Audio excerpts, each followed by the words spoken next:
Step in to the outside in. I'm your innkeep, EI Werner, and today we're going to have a fantastic stream, just a terrific stream. It's going to be really intense writing today. We are really close. We have finished the quote-unquote vomit draft in writing. I was explaining to Jesse Matthew, one of the insiders, this past weekend, that there are three kind of drafts that writers go for. You start with your vomit draft. You just kind of get everything down. We've already accomplished that. Then you work on your reader draft, which is what we're working on right now, which is for people who are going to kind of give you the benefit of the doubt. And then obviously we're going to tee up our hater draft, which is when you have a cynical reader who you need to really prove every little correct thing to. And so let's go ahead and get started the same way we always do, by typing out the title here. Good morning, Adam Eli. Nice and early. First person here. Love to see that. Good morning. Step in. Okay, so shame.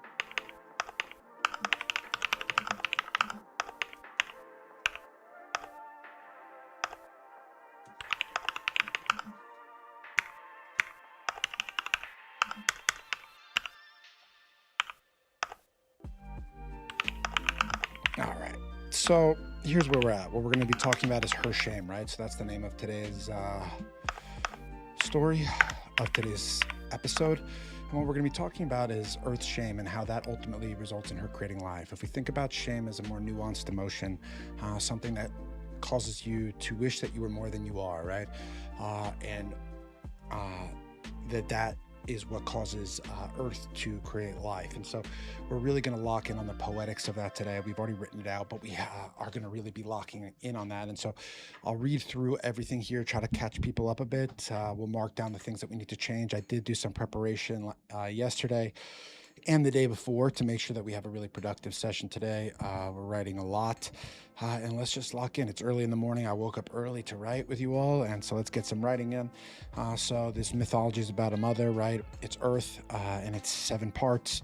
The first part, we talk about a dark, a one, and only a one alone, a stillness, a dark, right? And this is undifferentiated darkness, the void before creation, and there's no verbs in this first myth, and nothing changes. That's kind of the whole point of this first myth. Now, no changes are made to there. We've had that locked in for a while now. Let's keep going on with the light. Now, you'll notice there is a change here. So we have the undifferentiated darkness, and we have the lights all of a sudden at once. I am a light, a light, a light.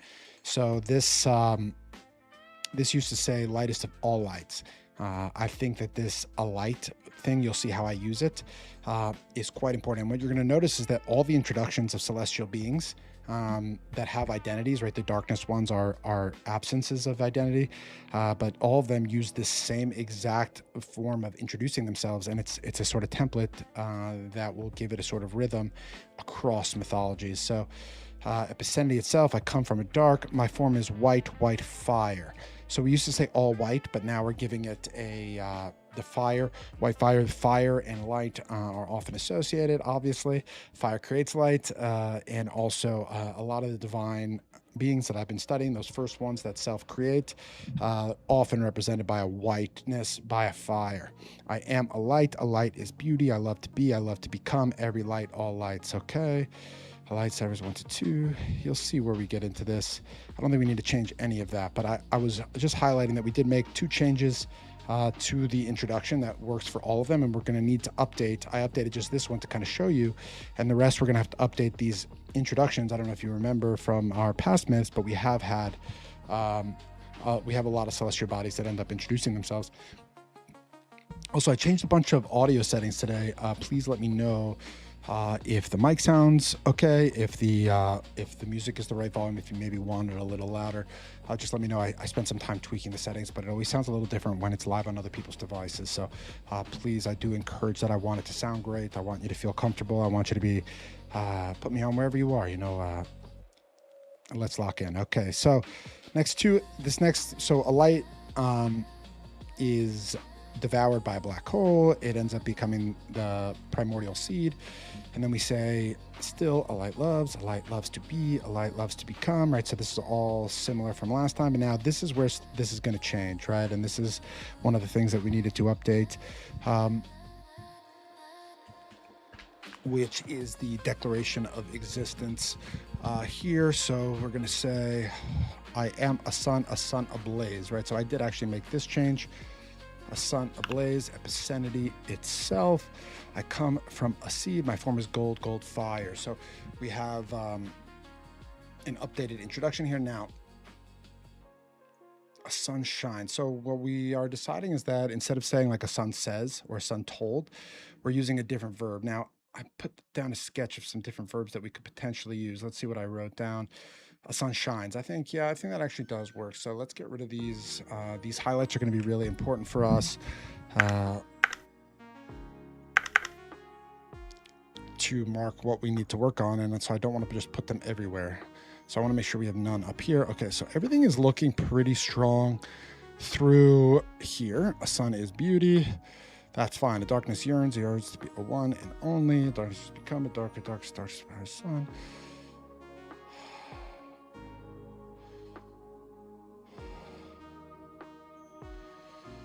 Okay.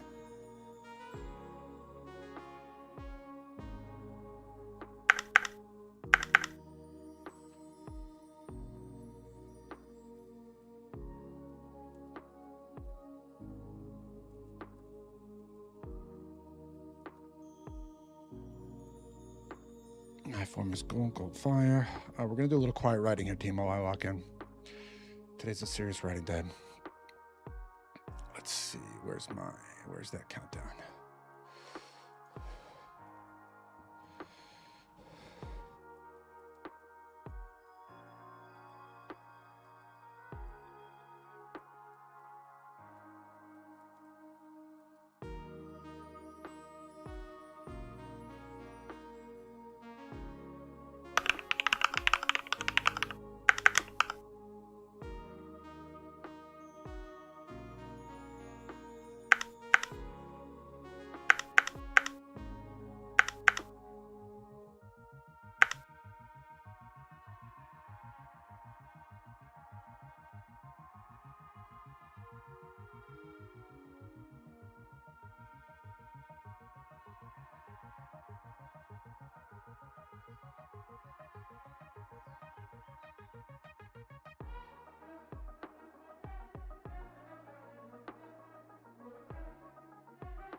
All right, welcome back, everyone. Dig, step into the outside in. So good to have you here this morning, bright and early. Wow, you made it in here earlier.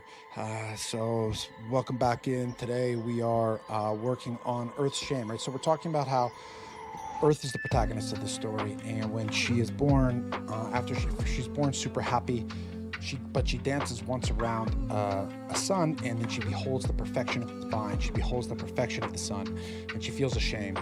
And it's that cause of shame that causes her to wish that she was more than she is. And of course, that's a negative feeling, to wish you were more than you are, and yet it's one that all of us can relate to. In addition, it is that ultimately sets in motion all of the different pieces for all the different pieces for Earth to create life. So we have this more nuanced, complicated vision of shame. And so let me talk to you about exactly what we're working on in this present moment. We're going to be doing a lot of work today. We're going to be running for several hours, so you can lock in.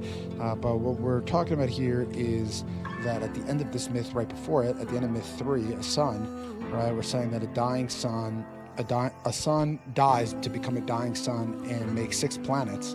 And the reason being that beheld the darkness cannot claim us. The reason being that we are arguing that perception, being beheld, being seen, is an elemental, essential part of reality rendering and being itself.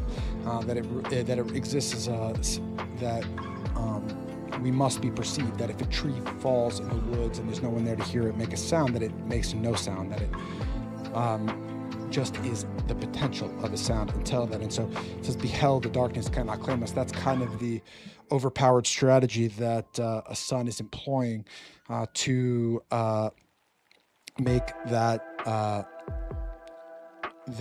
to survive a darkness which is trying to swallow it. Then we come here into a daughter, and it gets interesting, right? So originally I had this starting with her shivering, right? It started like she shivers, but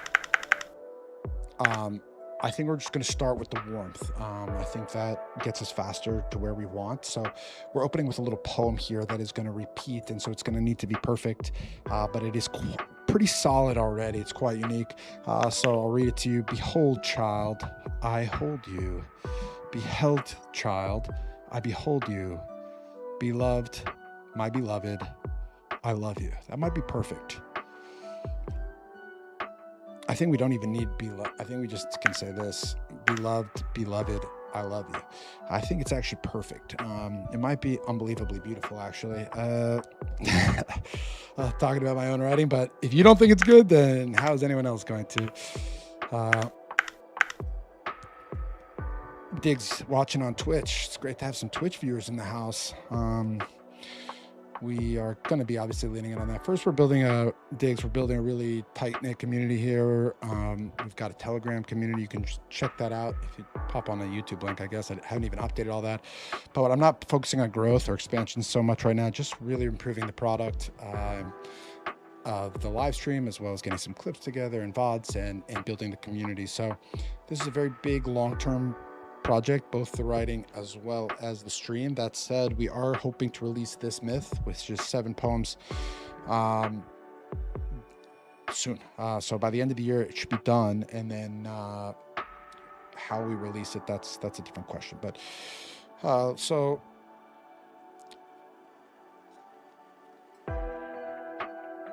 it's a little tough to jump right into this, actually. I think she needs to shiver first. It just doesn't ground us enough. Behold, child, I hold you. Then she could say, let's actually play it out. So if we come in here,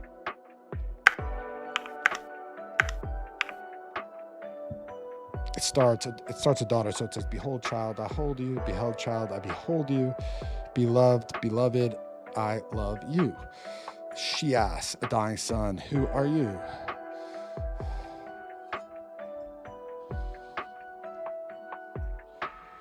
The question is if that's clear enough. Behold, child, I hold you. Behold, child, I behold you. Beloved, beloved, beloved, I love you. Now,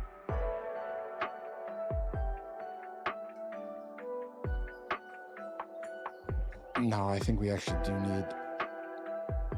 Let me open up last week's episode so I can get that. I just deleted something that I actually may want to keep.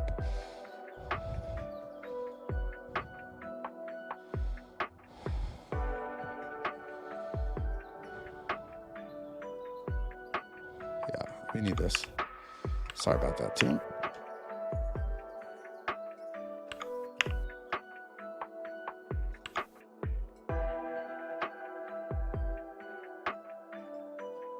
Let's bring it back.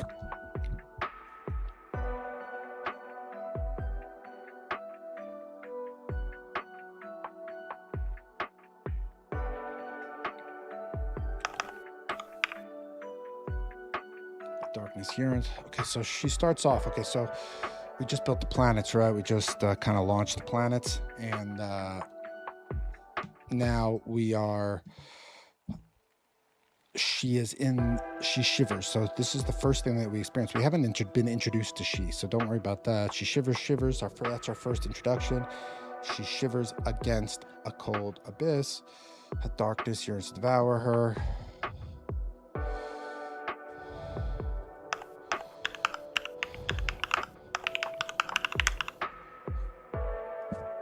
I heat its glow. Behold, child, I hold you. Beheld, child, I behold you. Beloved, beloved, I love you. I think it's pretty good. She asked the dying sun, who are you? Does it shine or does it glow? I think we're back in, step into the outside in. Jesse Matthew, it's so good to have you back. Let me check in. We've got a fellow writer in the house. I want to tell you what we're working on today. We finished our 7 myths of vomit drafts. So I've talked about this with Jesse Matthew, but I'll tell you about it now. There's 3 types of drafts, right? You have vomit, which is the first one. You just want to get to the end. You got to just see what you have, and you can't until you get to the end. You really can't. So now we are working on the reader draft. So we have all 7 vomit, and several of them are, I would even say, are hater, right? So I would say age 1 is hater, like this is ready. This one is really close, definitely reader.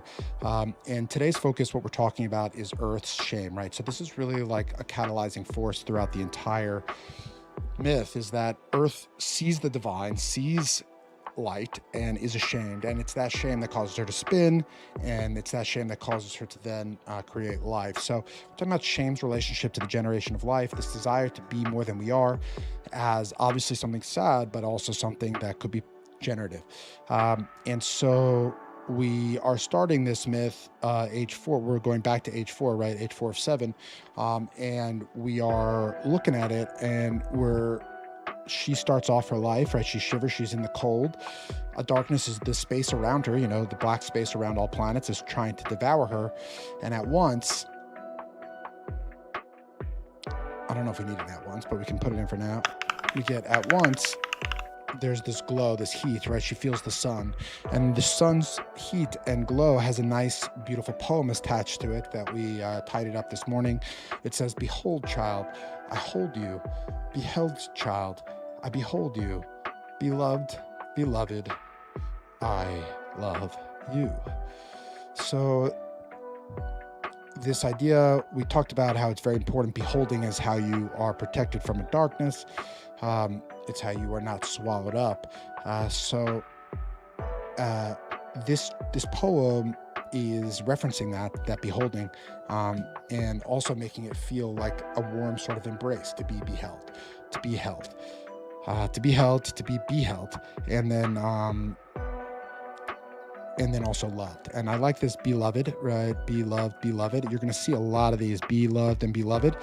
This is a thing that we're going to keep doing. If you see, I am a light, right? So I'm starting to lean in on this. I think it's a nice style. I think I just see words that way. So if you look, all one alone, here's another one. We just passed it, all one and alone. If you put them together, they are kind of saying the same words. So it's quite interesting. All right. So she asks, who are you? It's heat, it's glow. We're trying to talk about, instead of it speaking, we're trying to have it kind of shine. The question is, I think is it a heat? I think it's, yeah, it's a heat, it's glow. I actually kind of like that. Okay. So she asks, a dying sun, who are you? And it says, I am a dying sun aglow. So if you see, this is a little bit, all of the introductions of these divine beings, celestial beings, have the same format. I am a blank, comma, and then there's going to be a verb that starts with a. So if we looked at a sun, it was a blaze. If we looked at a light, it was a light, right? And this is just a nice poetic way to do this. We are talking, this is into the reader draft, like we are into the poems now, into the poetics. Like a couple weeks ago, I might have said, now is not the time, now is the time. If we don't make it beautiful, if we don't make it clever, no one's gonna make it clever and beautiful for us. So we got to do that. And I love poetry. I've been writing poetry a long time, been writing lyrics a long time. So this is right up my alley, and I'm going to take you kind of through how I work on it today. So I am a dying sun aglow, right? So this is a word that it's always going to be, I am a blank. So this is a repeat word. Aglow, right? So this verb is always going to have, this adjective is always going to have an a at the start. Epicentity itself, so I'm neither gender. I come from a sun, so this is where you are always going to say your origin. My form is, you're always going to say what your form is. And then this is a second sentence explaining that form. And then you're going to state your beauty level. So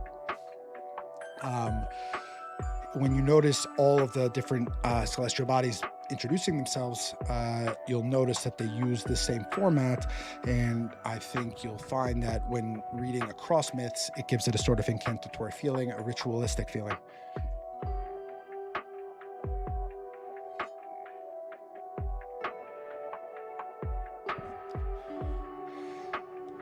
So she asked then, who am I? And now we need to fix this up. This is kind of where I got yesterday as I was preparing this. So we talked about how all these celestial bodies have these different introductions, but a daughter's is not up to date yet. So we got to update her. Okay. So we're following the path. You are, instead of I am, that makes sense because a dying sun is telling her. A daughter, and now we need a word here, right?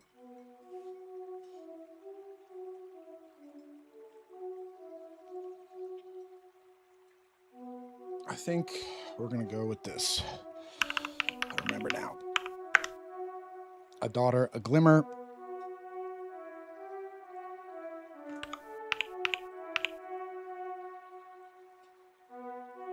A daughter, a glimmer. She herself. So here is the relation to epicentity itself, right? The gender. Your form is blue waters instead of white fire, or gold fire. For your heart, a dying sun beholds itself, glimmering in your sweet waters. And we talked about how this is the reflection of the divine in the mortal. We talked about how this is extremely prevalent, but in particular, we're referencing in the beginning, God created the heavens and the earth was formless and void, and quote, God's spirit hovered over the face of the water. That's kind of the line that we're referencing. There's a lot of similar lines in other myths. We're talking about a dying sun beholds itself, glimmering. I would say this would be her. I know he's speaking to her, but when it comes to mythics, you can, they kind of refer to themselves a little more complicated. But okay, so now we have our intro. A daughter dances around its glow. Daughter dances back where she began. That's okay. Not perfect, but that's not the focus of today. There, a daughter beholds a dying sun. She is wrapped by awe. A dying sun is beauty. Then a daughter beholds herself. She is wrapped by shame. She is merely beautiful. So let's walk through this. This is a really important part. So at the beginning, she's loved, and she's beheld, and she asks who she is. She learns about who she is, and now she's happy. She's dancing around its glow until, and we could use the word until, but it's one of those words you want to use rarely, because it's a very powerful word in a mythic register.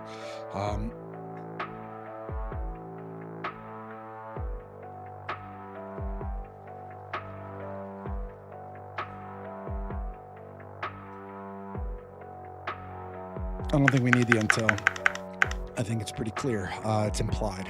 If it wasn't implied, we would have to include it. I don't know if back is the right word. Okay, but that's not the focus for today. This is really important. So she gets around the sun, she dances, and then there she beholds a dying sun, and she's wrapped by awe. A dying sun is beauty. So this is a positive experience. The first time that she sees a dying sun, the first experience she has is positive. She's saying that it is...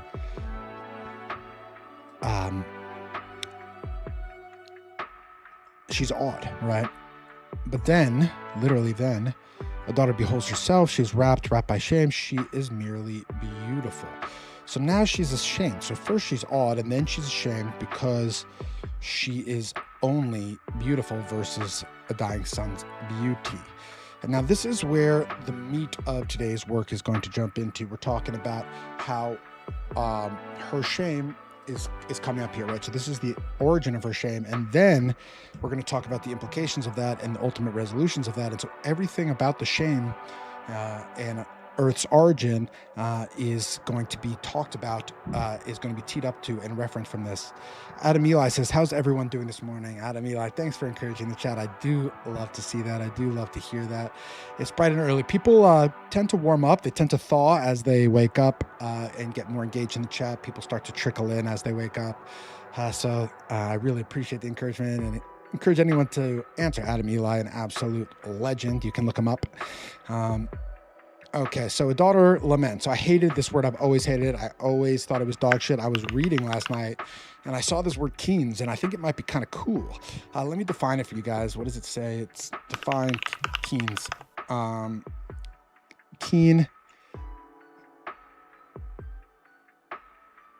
Keen verb. Let me define it for you. Define keen verb.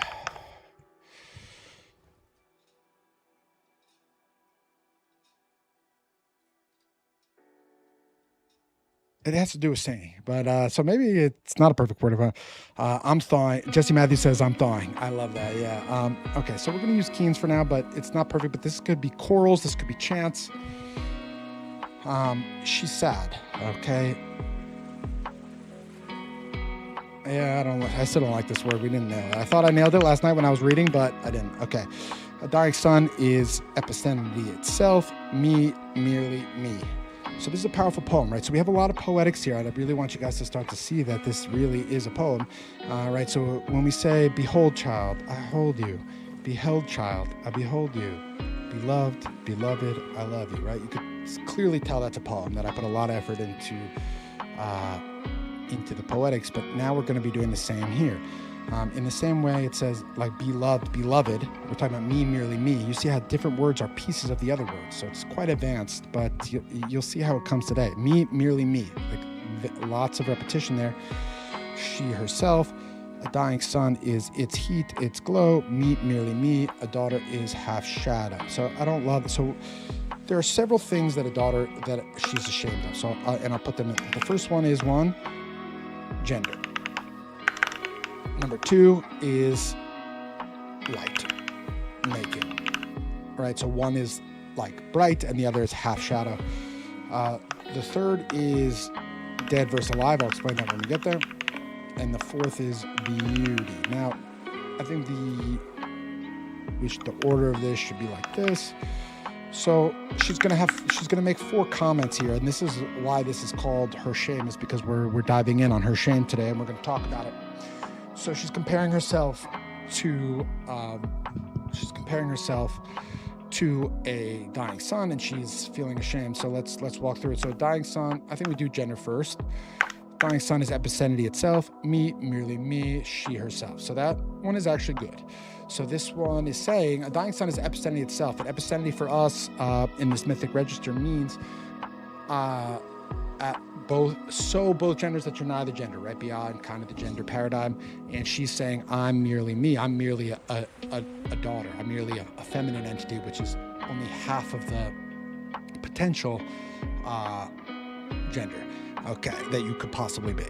Okay, so then the next one is, we said, was light making. So now we need to find a way. I think we say a dying sun is a glow, me, merely me.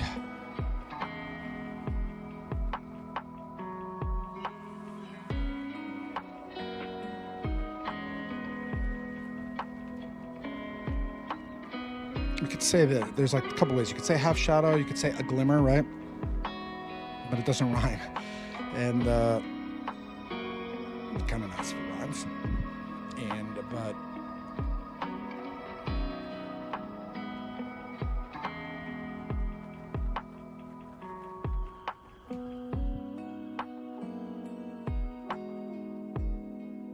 let's try this.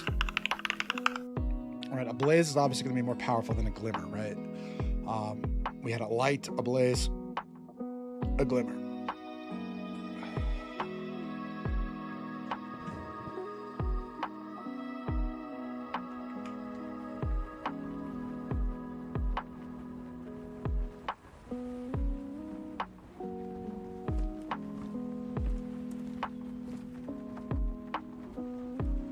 Maybe we say a shadow.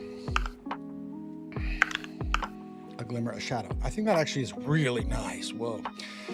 Let's talk about why I think it's really nice. A glimmer references specifically this verb, and if she's comparing herself against the aglow verb that he uses in his introduction, which is why I started the session talking about how we have a template for how each one introduces themselves so that we can reference back to them.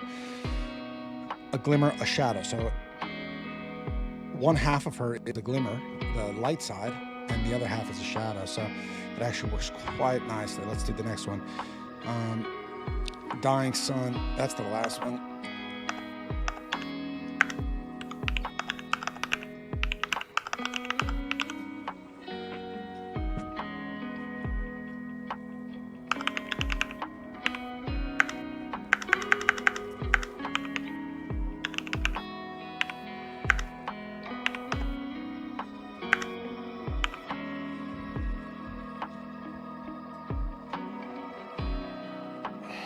Dying sun is beauty. Me, merely me, right? And what's cool about me, merely me is I think it's just a powerful way. All of us feel ashamed of different things, and we all feel less than in certain ways. And me, merely me is just a powerful thing to say. Like, I'm just me. And that's a sad thing to say. But it's what she feels right now.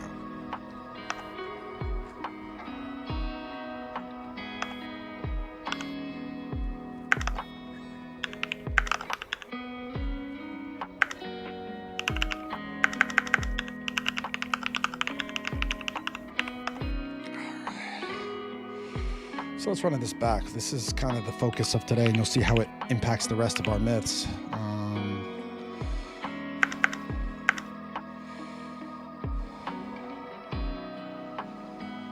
The dying sun is epicenter itself. Me, merely me. She, herself. The dying sun is a glow. Me, merely me. A glimmer, a shadow. Sounds nice, team. A dying sun is beauty. Me, merely me. A daughter is beautiful. A dying sun is dying. Me, merely me, alive. So this last one is very important. She recognizes that she has a dependency on a dying sun, and she also recognizes that a dying sun is dying and that she's alive, which kind of indicates that she has some role to play in this, before a dying sun sighs. I wonder if maybe we say only she alive, right? So in this way, we're saying that she's the only one alive, which puts a responsibility on her, you know?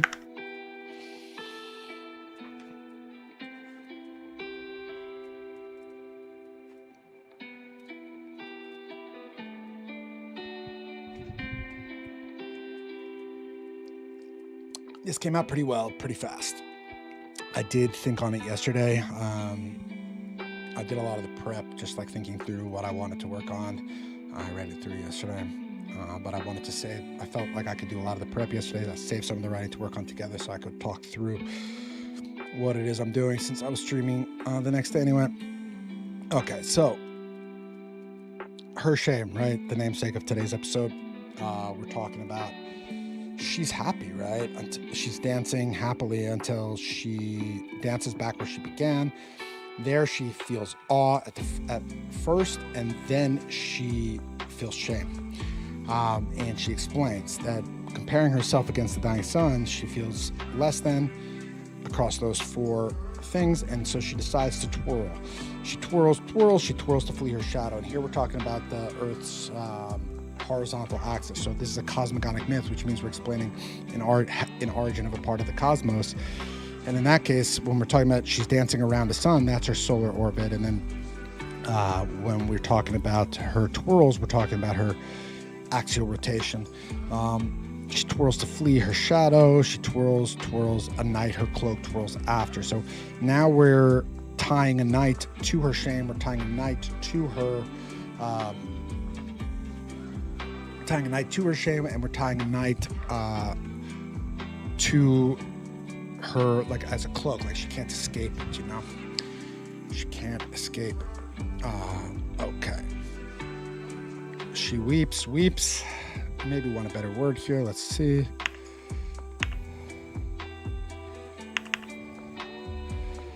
I wish I were more than she. So this is a really important part, and this is what we need to work on today, right? So this needs to tie directly into these four here. Everything. So she's saying, I wish I were more than she, right? So that's representing the first one. The next one's going to have to do with light.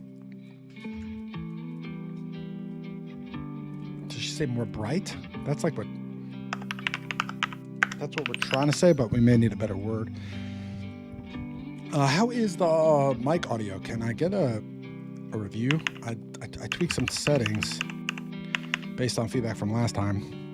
I'd love to hear what people think about audio, music volume, and versus my sounds excellent. Thanks, Jesse. I appreciate you being here and for saying that.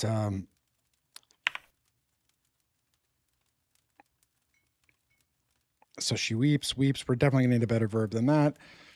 But we definitely need that. Tears need to come here because tears are crucial to creating life. Actually, across many myths. Look at the Egyptian myths. Tears are crucial for fertility as well as for the begetting of life. More beautiful. See, this is where. I wish I were more than alive. It's not that she wishes she was more than alive. She wishes she was not only alive, right? She wishes that she was not the only one alive. That's what we're trying to say here. She wishes she was not alone.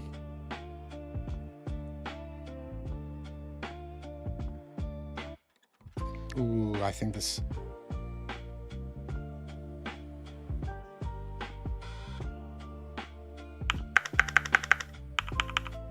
This is so much better. She alone alive, right?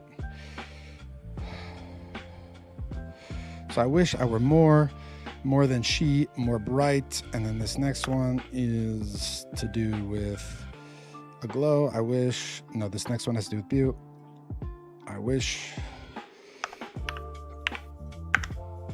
no, that is right. More beautiful, not more alone. We could say more than alone, maybe not perfect, we'll see.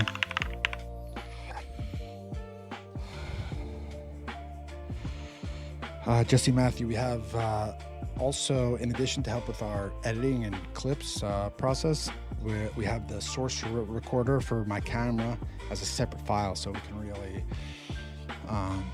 make any sort of clips that we want out of this afterwards. I worked on that yesterday as well. I wish I were more than she, more bright, more beautiful. That's huge. Yeah, I think it's going to be a game changer because I was playing around with what we're doing and it's taking me more work because I am locked into the template of the clip that I had made before it, you know. But if I have all the pieces, right, as separate assets, then it unlocks a lot for us. So obviously I'm still going to be posting clips from those earlier episodes, but it'll be a game changer for us moving forward. More than alone, I wish I were more than herself. So what we're doing down here is we're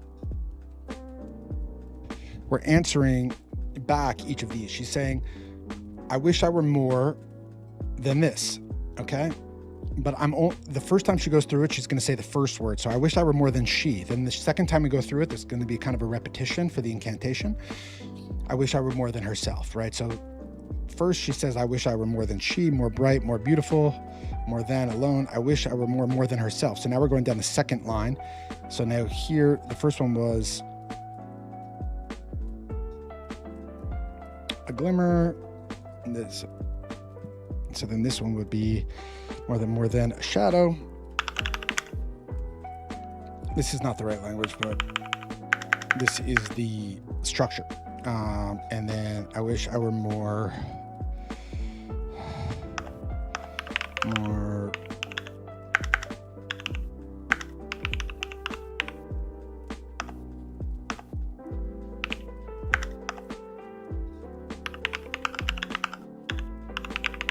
we need to find a better way to say this, but this is what we're trying to say, and I'll make it even more clear what we're doing.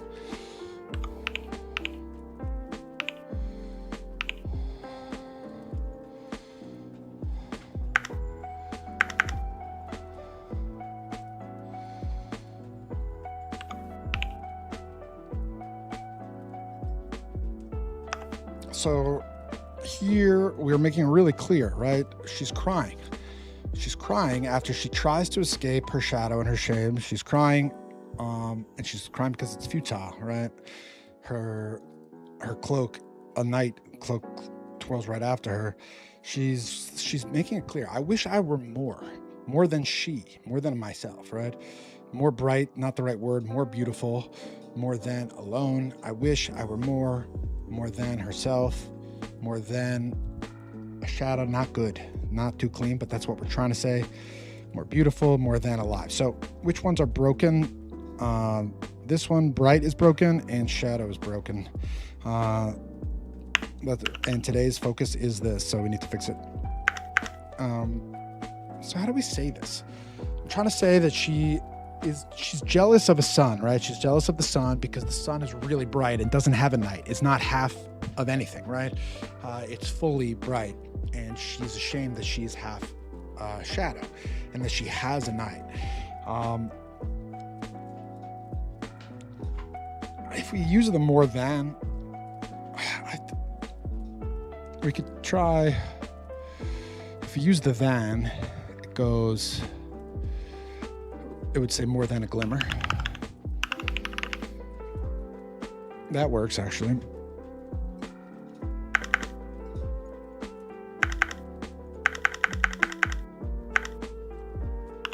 Comma? No, comma, period, comma, period. Okay, that's nice, actually. This might actually work as it is. Let's read it back. She weeps. I wish I were more than she, more than a glimmer, more beautiful, more than alone. 5 lines is a lot.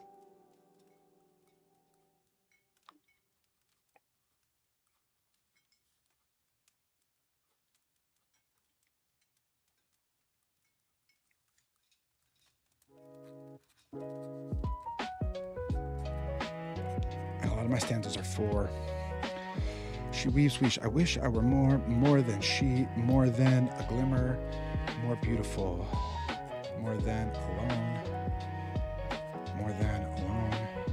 I wish I were more than herself, more beautiful, more than alive. Huh. I wonder if beautiful hits harder. Jesse, are you here? You want to end on the most powerful one, right?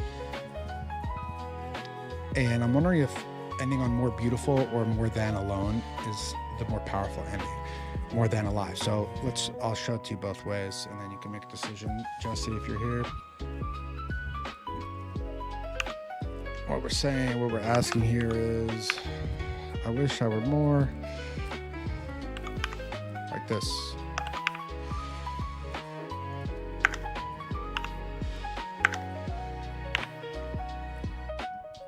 I wish I were more than she, more than a glimmer, more than alone, more beautiful. I think more beautiful might be the end. I know it sounds a little less dramatic, but it might just be better. I think it might just sound better. I'll wait for Jesse to respond, but we're just talking about the order of these two last ones, and then these two last ones are going to mirror, so nothing too serious. But while I wait for Jesse to potentially respond, we can. Beautiful for now works. Yeah, I think you're right. Let's do this. Thank you, Jesse. Okay.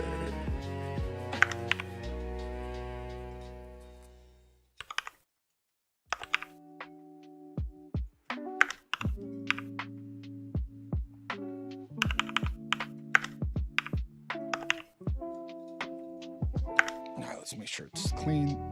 Okay, so she's twirling to escape her shadow. She twirls, and night her cloak twirls after. She's weeping. I wish I were more than she, more than a glimmer, more than alone, more. Yeah, beautiful's hitting harder. I agree. More beautiful. I wish I were more than herself, more than a shadow, more than alive, more beautiful. Okay, I do think that these thans, I wish I didn't need them. Like, more beautiful is nice. Like, because it just goes right into more of what it wants more of versus a relative thing. But she wishes that she was more than what she is, and this is important to make clear, and I think it is okay. She weeps. I wish I were more than she, more than a glimmer, more than alone, more beautiful.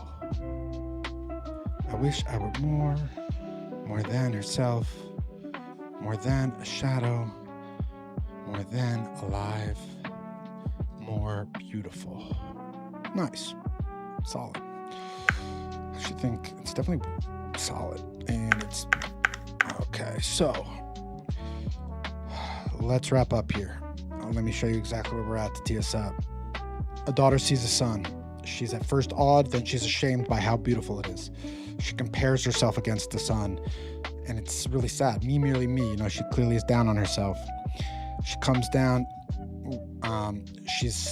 She twirls to escape her shadow. She's trying to escape her shame, but it twirls after her. She can't escape it, and she weeps at the futility of escaping it. Saying that she wishes she was more than what she is, right? And now we're saying, at once, clash, salt tears and sweet waters. This is shit.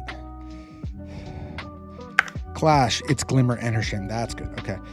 At once, clash, salt tears and sweet waters. Clash, its glimmer and her shame.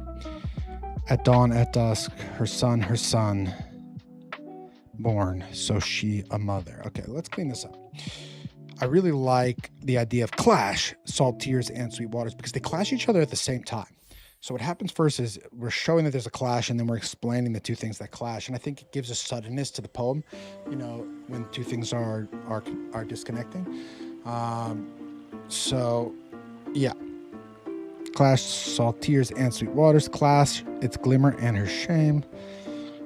This is really good.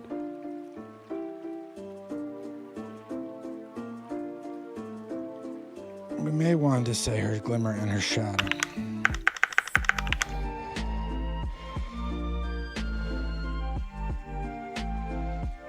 And then we break this part. This is the clashing, and this is the birthing of the two sons.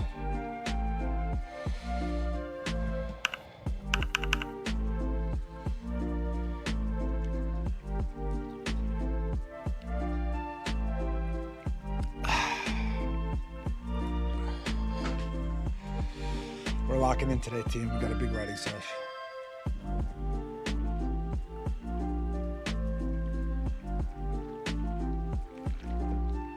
It's time to finish this. At dawn, at dusk. I think it's a sun. Do we even need to say sun? Born? Do we even need to say born, or is that just implied? A sun, a sun.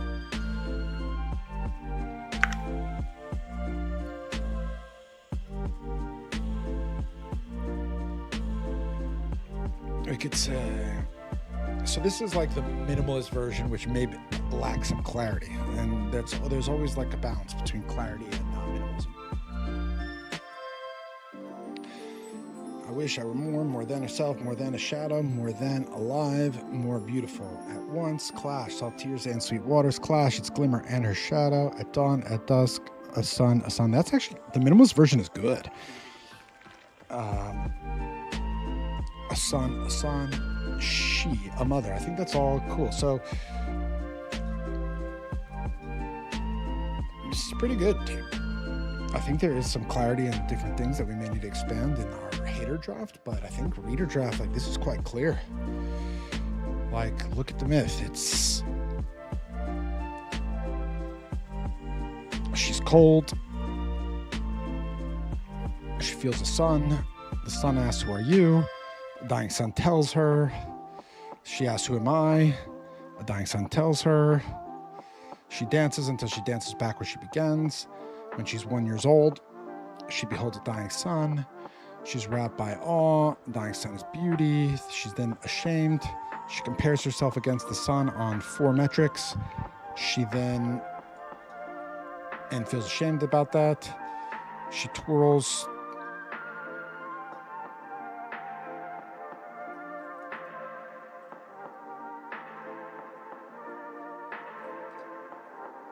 To escape that shame, right?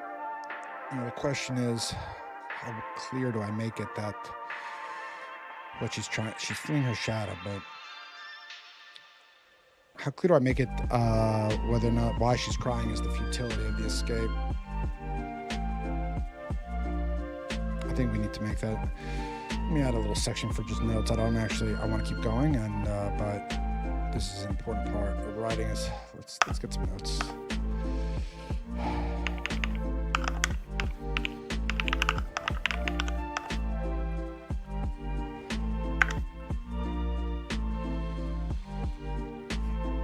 And what we can say is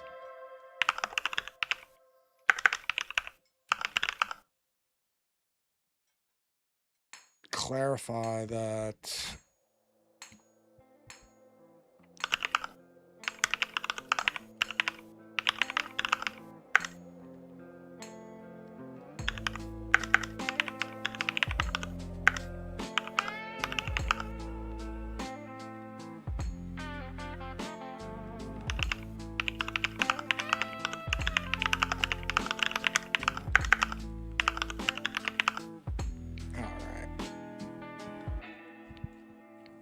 we'll come back to that.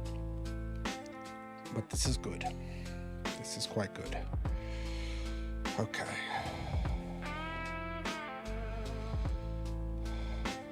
All right. We're headed into myth 5 here, team. Headed into myth 5. Just checking in with everyone. What we're working on today is we have already written all 7 of 7 myths about Earth. We are now editing them and making them poems, right? So we're just trying to get to the end during our last few episodes, and now we are turning them into really beautiful poems that I will read for you. Okay. And today we're focusing on how Earth's shame results in life being born, and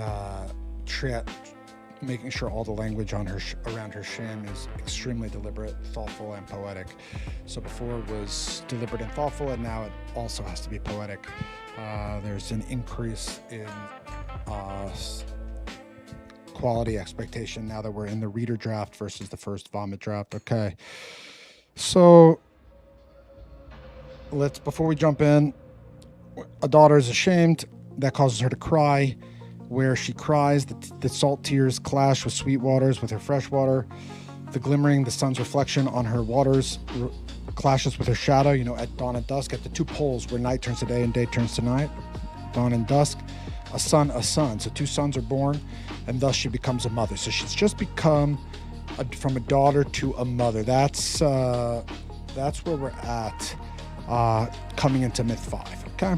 That's where we are at coming into myth 5. He is born at dawn. He is born at dawn. Him, her son. Him, her son. His figure, 2 eyes. I think his form, 2 eyes is better.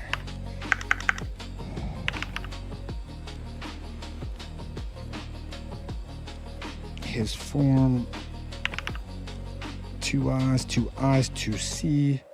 His 2 eyes open. I'm not sure about this start, actually. So we're talking about the 2 sons were just born, so we know who we're talking about here. But let's look up. Right, so she starts out shivering.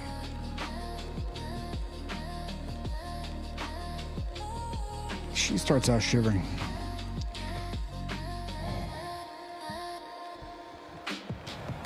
is born at dawn. Him, her son. I actually think that's a pretty powerful start. The issue is if we say his form, 2 eyes, we're kind of indicating that we're entering into our more formal celestial body introduction, and that's not what this is for. The other idea is him, her son. I think we actually say we don't need his form, 2 eyes.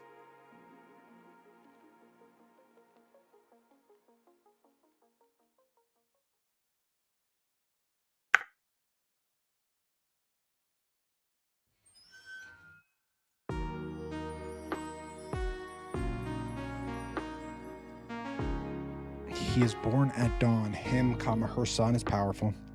It's a good start. But now what I'm trying to think of is there's this moment where they open their eyes and one of them sees a day and one of them sees a night. And I think that is the most powerful thing I can say in this first paragraph is that one of them is born at dawn and one of them is born at dusk.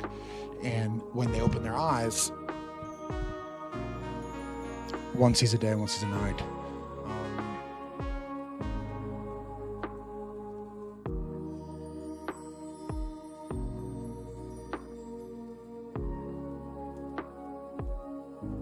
I could say he wakes.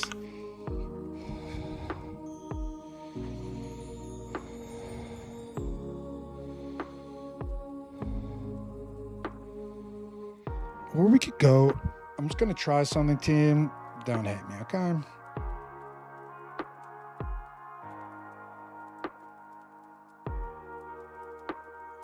that won't work. All right, you can see.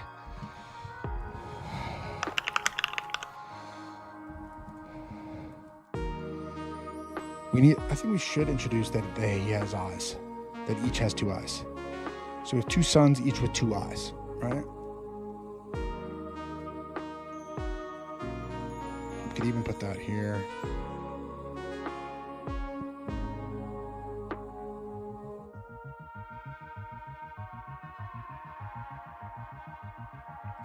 I'm going to try something.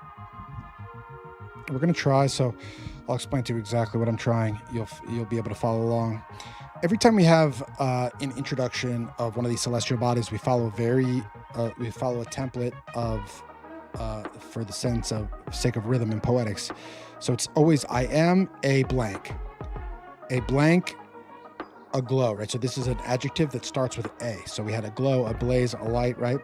Here we talk about gender, epicenity itself. So this is neither gender, both genders, right? I come from a sun. This is where you hail from, right? So this is always going to be I come from X. My form is right here. You talk about your form, like what you look like. This is a second. This is more detail on that form, and then finally you state how beautiful you are. So if we did have the sons introduce themselves, we could say.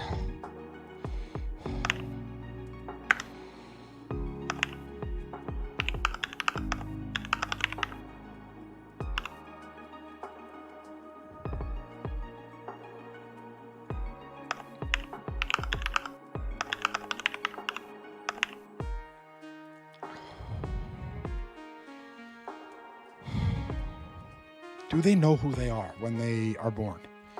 Or do they need to tell, right? So a mother asks a light. Who am I? And I do think that the sons are going to say that as well. So I think this should probably be third person, like we've been saying. He is born at dawn, him, her son.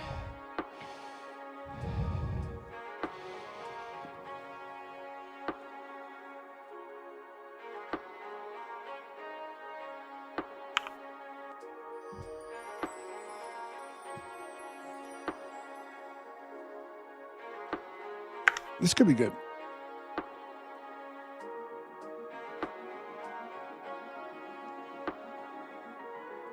He is born at dawn, him, her son, his two eyes open.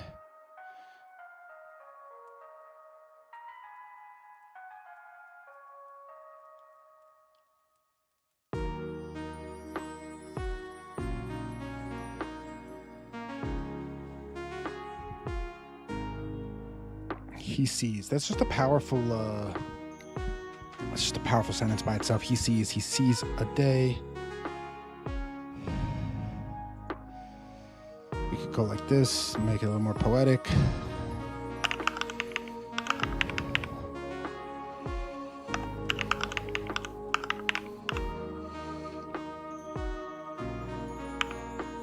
He sees not, he has a brother. So this is what we're saying here. Let's walk through it. He is born at dawn. So one is born at dawn and one is born at dusk. Him or son, identical. His two eyes open. He sees a day. He sees a night, right? So this is with the first differentiation. Dawn and dusk emerges to become a day and night. He sees not. So neither sees that he has a brother. So he does not know. I think this, for drama, we want to add this to its own line. Keeping in mind that it is the namesake of the poem, so that word is going to hum with extra power.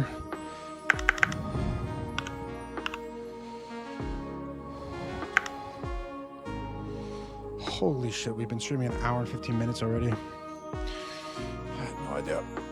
It has really flown by. I've been locked in. We've accomplished, we've made a lot of movement today. We're close, fam. We're close. We're doing this together, and we're doing it live.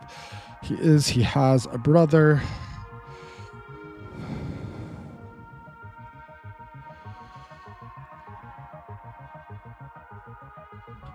This next thing is, so they open their eyes and they see this, and we're saying at once they're going to feel this pull from their mother. Going to get this pull from their mother saying that, drink of me. She wants her children to drink of her.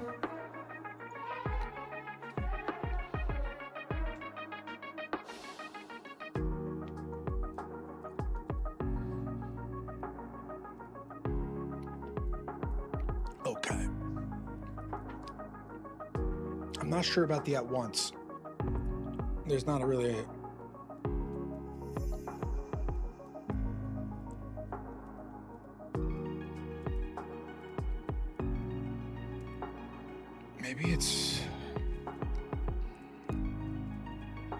I don't think we need at once. I think we got to be really careful about when we use at once. You get so much suddenness from that, but if you abuse it, you don't get that suddenness anymore. I think we just start this with the mother pulse, but it's not really pulse. It's like, what is she? Is she singing? Maybe she's singing. Instead of like a gravitational pull, maybe she's singing.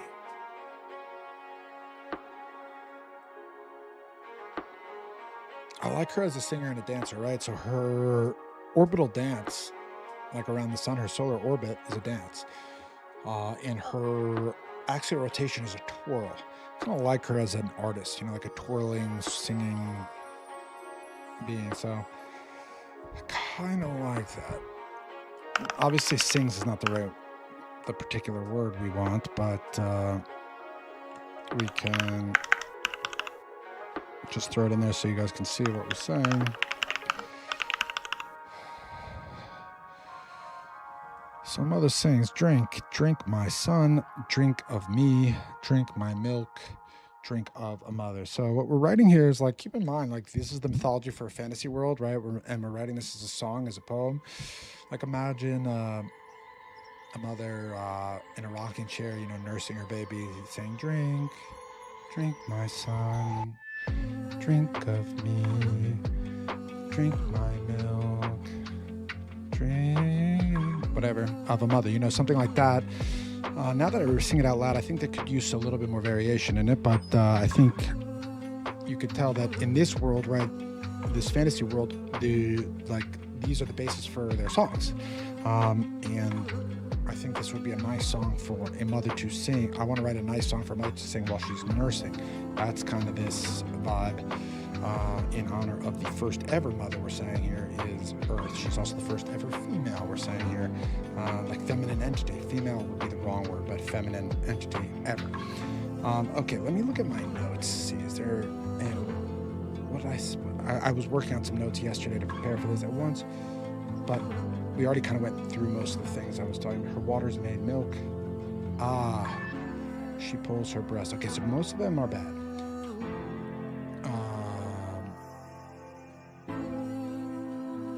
What I wrote in my notes is that we need a mother to transfigure her water to milk. Let me explain what that means. So in the mythic register, like you're not allowed, you don't get to inherit anything. You have to create everything, because we started with literally a void of everything, and we have never introduced the concept of milk. So to say, "Drink my milk," you know, we don't have milk yet. All we have is salt water and sweet water. That's all we've introduced. Now, so if you don't get to inherit anything, how do you introduce things, right? You'll see, right, like the whole thing is emergent in complexity, right? It starts with a 0, then it goes to a 1, then 1 becomes 2, then 2 becomes 3, and it emerges in complexity, but you don't get to skip steps. You have to create, everything has to come from something else. You don't just get to inherit ideas. So we have salt water and we have sweet water. We needed her to transform that into milk for her sons to drink. So let's try this.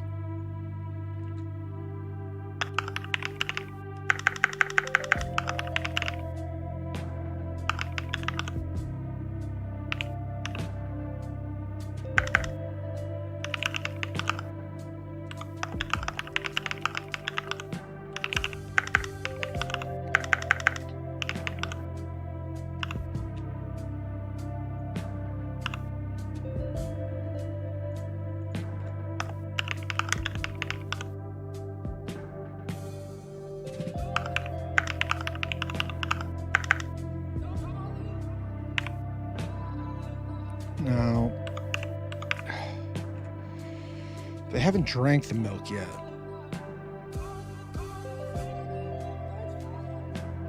Mother transfigure, and this word it may be too complicated, but that is what we are the right word for now. So we could throw a yellow on that, but I don't really think we need to.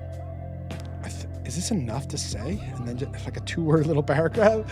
Seems a little bit like a joke. So let's think about what else we're talking about, right? So a mother is ashamed. She cries. Her salt tears clash with her sweet water. The daytime clashes with the nighttime, like at either pole, at dawn and dusk. There's this collision, and in this cosmic soup, life is created. And then her sons are born at each pole, right? And neither of them knows that they have a brother, but she's going to want to transfigure her water to milk so that she can have them drink. Now, what else before she sings and invites them to drink, is there anything else she's going to say or do? Let's just take a second. I know it sounds like we're not going anywhere, but it's interesting when it comes to writing, like sometimes it is that pause and talking out loud to yourself and asking the question that where you find the best stuff. You can't just press forward. You have to think sometimes. So this is where we are. We have these two brothers. One opens his eyes in the daytime. One opens his eyes in the milk time. I think maybe we describe the nature of the milk here. So we do that a little bit later. Here we say a day's milk is cold. We could just say this.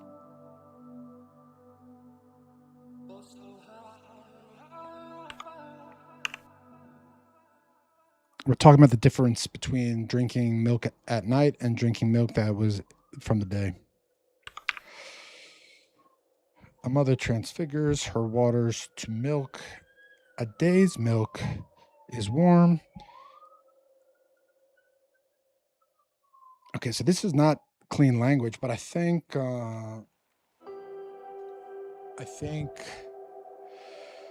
this is what we need to say. I think this is correct, though. So let's figure out which words we think are not perfect. Transfigures, probably a better, more dairy-related word. Her waters to milk.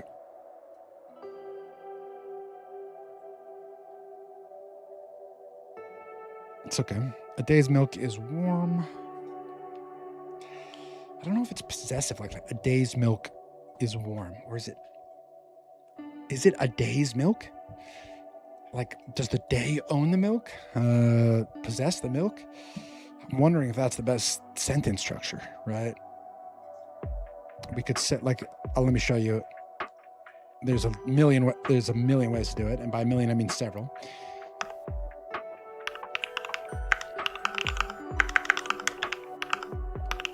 All right, so obviously this is not perfect, but you could say a day, instead of using the possessive, you could say milk is warm during the day, right?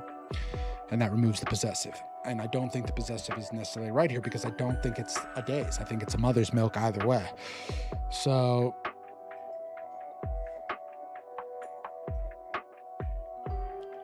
what's different about the milk during the day? This is really important. We're talking about the origin of good and evil is because one was born on identical twins. One was born on the precipice of daytime and one was born on the precipice of nighttime, and that informs everything, and does because this milk that they drink at night is either sweet or not sweet, either nourishing or famishing. So this is very important, and this is what the whole of today's thing is. So and by the end, we are going to solve it. So,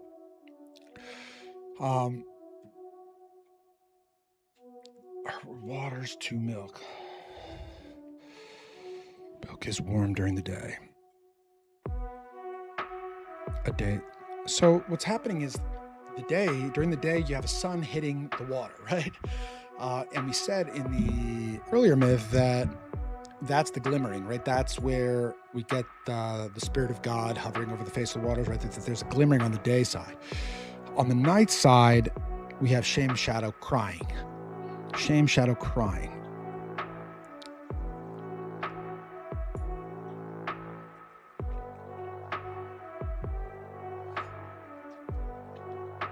I'm going to get back in flow here, Tim. Give me a sec.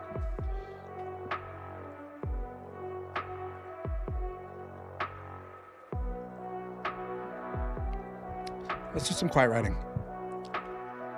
I will be back in a few minutes with chat. Heads up, this is when I'm doing quiet writing. Just wait till the counter goes down, and then we'll bring chat back.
made some good progress here. Let's check in. So, a reminder, we're here, age 5, right? So this is myth 7, poem 7. Poem 5 of 7. That make up one myth about Earth. In the last myth here, her 2 sons are born. One is born at dawn and one is born at dusk. The difference between them is that dawn is where night turns to day, dusk is where day turns to night. This fundamental reality about where each of them is born is going to influence every single thing about the rest of their lives. So we come in, he is born at dawn, he is born at dusk, him, her son, his 2 eyes open, he sees a day, he sees a night, he sees night, he has, okay, so right into that. We were looking at, before this said like, before it was possessive, it said a day's milk is ... And we changed it to day milk is, right? So instead of making it possessive, we're making it kind of an adjective. Day milk is, night milk is. It just makes it a simpler, more elegant sentence, I think, and I don't think that the day possesses the milk. To use it possessive, it doesn't feel elementally correct. So then we have this little song within the song where a mother sings to her son. She sings, drink my son, drink of me, drink my milk, drink of a mother. And I think that will have a nice incantatory rhythm. And now where we are is the experience of drinking each of these for the mother. I'm going to take a quick break, run to the bathroom, and we will be right back. We're running another couple hours here, so don't go too far.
back, everybody. We've got some activity in the chat.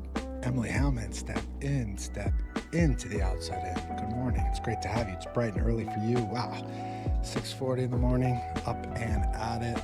It's great to have you. Let me update you on what we're working on. So, as you know, we finished all 7 myths in their vomit draft version. There's 3 versions of every writing project that you should work on. You've got your vomit draft, just getting to the end. I know you on your book. You guys finished that.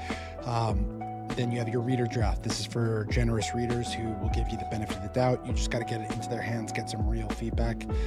That's what we're working on for a lot of these myths now. We're really focusing on the language, the poetics, making sure that it's ready to rock.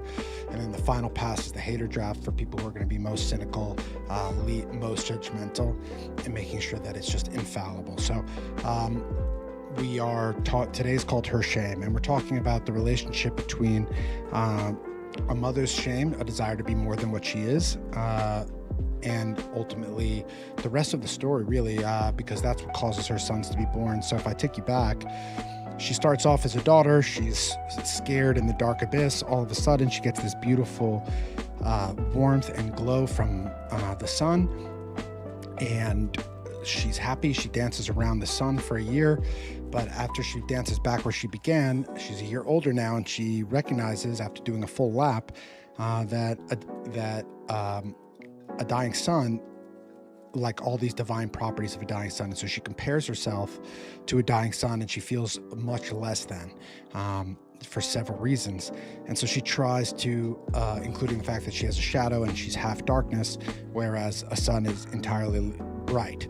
So she tries to escape her shadow, and that's her axial rotation, her horizontal spin, the dance being her solar orbit, but it's futile to escape. It's like a cloak. It trails right afterwards.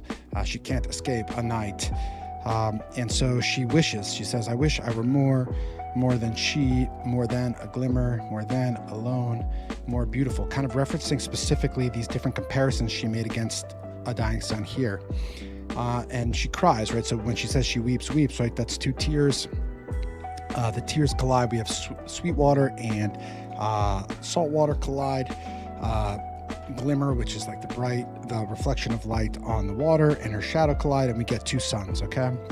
2 suns are born at, they're twins, they're identical, except one is born at dawn and one is born at dusk. And dawn is on the precipice of an entire day ahead of it, and dusk is on the precipice of an entire night ahead of it.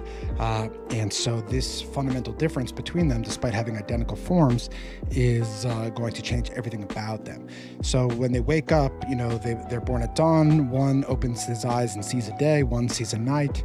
Sure, but neither sees that he is or has a brother, right? So he doesn't see he has a brother, which means that he doesn't recognize that he is a brother.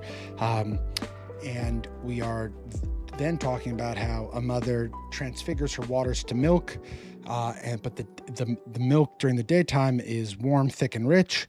The milk during the nighttime is cold, thin, and brine. So you can see that they're going to be drinking they're going to have entirely different experiences while drinking, based on just where they were born. So we continue. She's going to sing, and I'm not sure, we're going to use probably a better word for sings, but it is going to be she's a singing, dancing, creative entity. And so she's going to sing to her children. Now, she's going to sing this sort of rhythm. And remember that this is an epic poem, and we're also going to be turning it into a hymn. So when I read this to you right now, I want you to imagine a young mother in a rocking chair, breastfeeding her son, specifically a male child. And she says, drink, my son, drink of me, drink my milk, drink of a mother, right? So I'm not a musician, but you can kind of see that it has a rhythm. Maybe I just read it, but until I have Carson work on it, the composer of all the music you guys hear. Here, he also works on my hymns with me. That's why I trust him with the vibe of the outside in, is because he understands the mythological register that I'm trying to go for with the music. So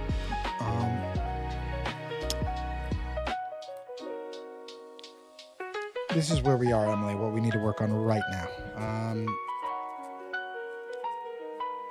We added this transfiguration. We talked about how we didn't have milk, so you can't just start having people drink your milk until you change water to milk. So we have wheat water and salt water,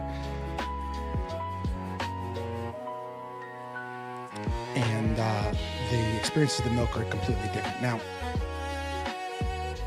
we need to figure out the sequence of how we put this all together, because what you'll see is it's a little redundant right now. And I want to go to the end. Let's keep going. So let me read it to the end, and then we'll figure out where we need to place the different pieces. So he drinks, one of them drinks the good milk, and he's famished, right? So this is a little redundant, this upper part, but we'll fix it. Then he asks, "Who are you?" to his mom, right? And we may even need to clarify he's asking his mom. And she sings, "I am a mother, merely she, merely herself." So she used to introduce herself as a daughter much more proudly, but now the way that she's referring to herself is self-defeating. It's full of shame, right? So she's talking about who she is, but in a merely sense. Merely herself, merely she, merely herself. "I come from a dying sun. My figure merely half shadow." So we'll clean up the words, but she's sad. Now she's now saying drink again. It's not the right order. But the reason why she wants them to drink, and I think this is what we need to clarify, is she wants them to become who they're supposed to be, so that they can stand before a dying sun and know no shame, right? So they can not be ashamed, not know her shame, right? So I think we could even say not her shame. And the question is, the sequence. Then he asks, "Who am I?" She says, "You are his son. He is self. You come from a mother. Your form is this. Look in my eyes to see yourself." The day sun is going to see himself in the sweet waters. He's going to be able to actually see his reflection, because there's light. You need light to see the reflection. On the right side, he's going to be looking at himself in the darkness, and the reflection that he sees is going to be black, and so he's going to think that he is a darkness. So let me just outline this a little bit right here for us. So we have one, brother's born. We have two, open eyes, 2 day/night. Mother makes milk.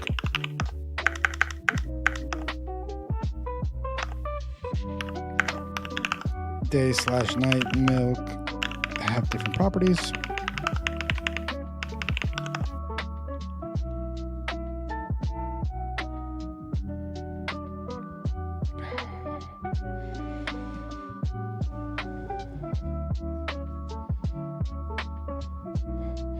Encourages kids to drink. I think when she encourages them to drink, what I'm trying to say is that, I know I didn't do a great job of explaining this last part while we're working. I was kind of figuring it out myself. But what I am trying to say is that, right, in this one, when she's singing "Drink of me, drink my son," she's just saying drink. She's not saying why. When I write it later, she's saying why. And I'm wondering if we put it in both, or if we have it increase. She says, "Drink and become he himself, he who beholds the dying sun and knows not her shame." So that's why I think we need it up top.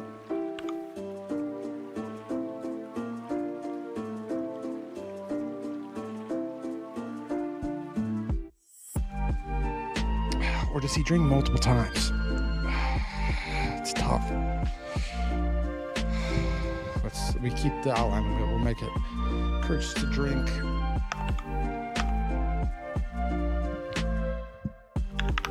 And why? Son's drink. Ask mother who she is. I think there could be some repetition. Like, she may tell them to drink twice.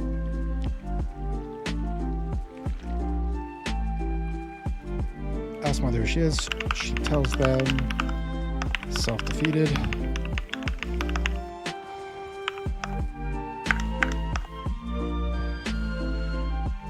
Does she ask them to drink again?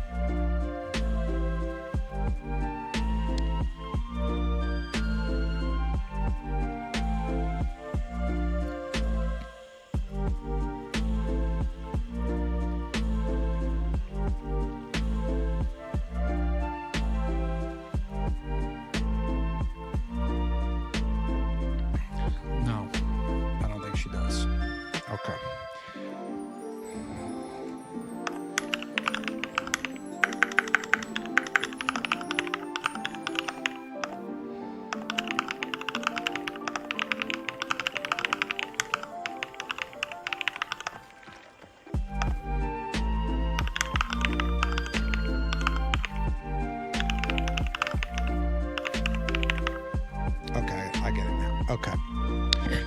Let's do it. We need the reason for why she wants them to drink up here. So we already have it, but we only have it below. So we'll add a couple lines. Give ourselves a little extra space. And then let's clean this up.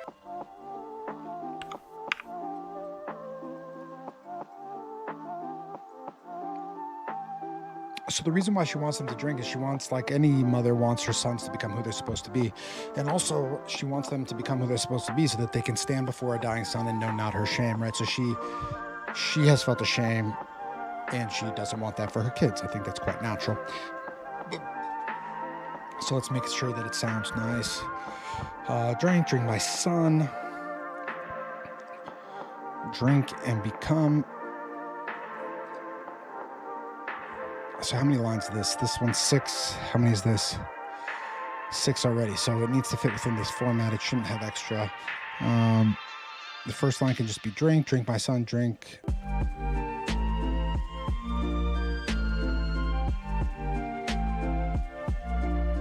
This is, I think it needs to be drink of me.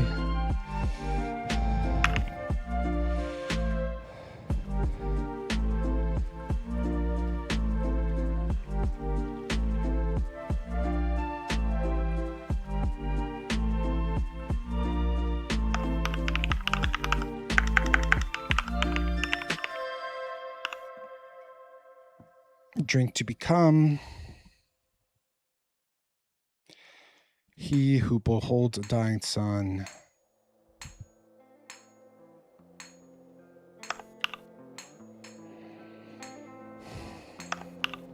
Knows not her shame. So let's see if it's gonna be good. I think it's solid, but I don't know until we read it out loud. Okay, so she is saying, these two sons open their eyes, she makes milk, and she says, drink my son. Drink of me. Drink my milk. Drink of a mother.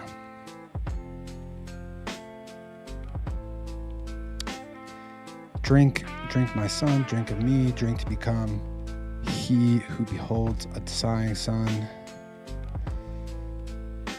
Do we need he who? I kind of like that. He who. Kind of powerful. He who.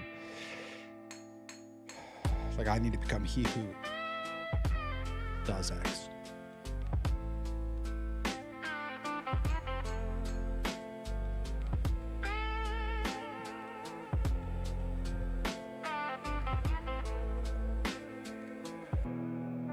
I think it's solid. I think we can focus on the rhythm later, but the content is good. Okay, so then he drinks, right? Her son drinks of his mother.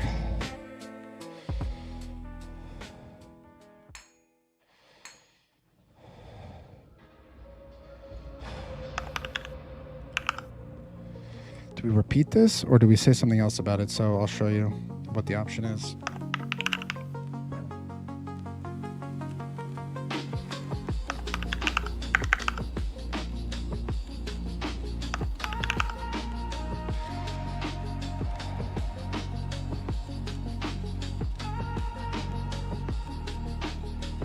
One, two, three. Okay.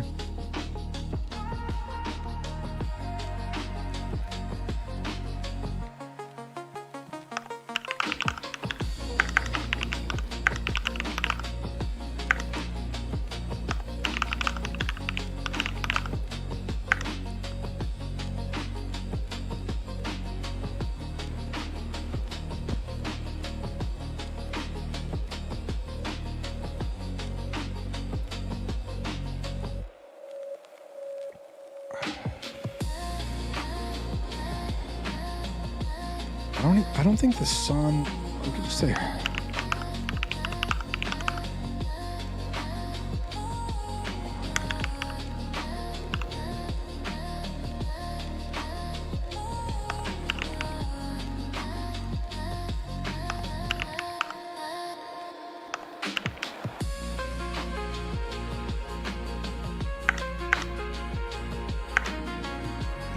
see what we got here now. He drinks, her son drinks. Actually, that's the best repetition, we'll see. Drinks of his mother. Her milk is warm, her milk is thick, rich. Her son drinks, he is not nourished. It's not great. Doesn't sound great, but it is saying what we're trying to say. But for the first time, it's in the right order. But I don't. I think there's a couple things wrong with it. We already said day milk is warm, day milk is thick, rich. Now, the reason I was repeating is because I didn't know exactly what to say here. We could say it's sweet. I don't know if the repetition is stronger or worse, but there's no poetics with the way that I did this, right? Usually I do something like he drinks, right? So one sentence ends and then with the same word as the other one begins or something like that, but the whole thing just sounds a bit clunky. Let's just get to the end of this, and then we'll need to. This whole beginning is shit. Okay, of that. Okay. Yes. Who are you? She sings. I am a mother. Merely she. Merely herself. This needs to be fixed based on what we did earlier. So, she's giving her classic introduction, but it needs to be informed by this. I wish I were more than she, needs to be informed by her feelings of shame. Merely she, merely herself. So this is not right. This needs to be a glimmer.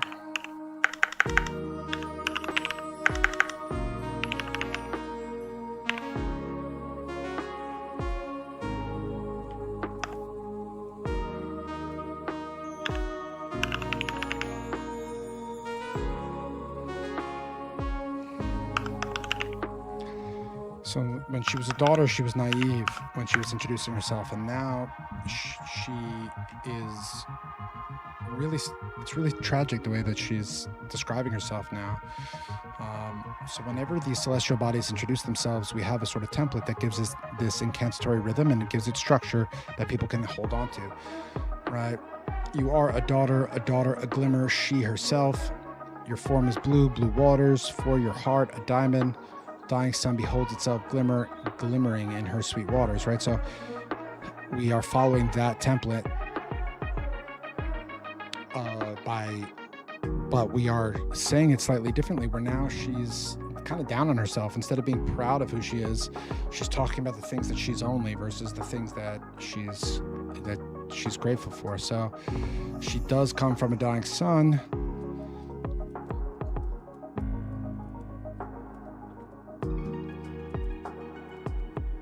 My form is blue, blue waters. My form is blue, blue waters.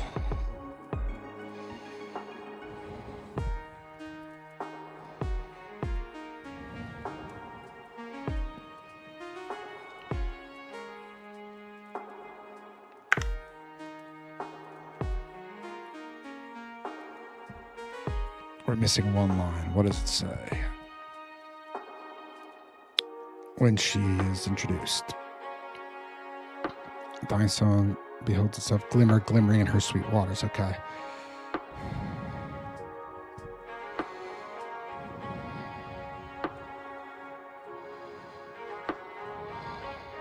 We need one line here.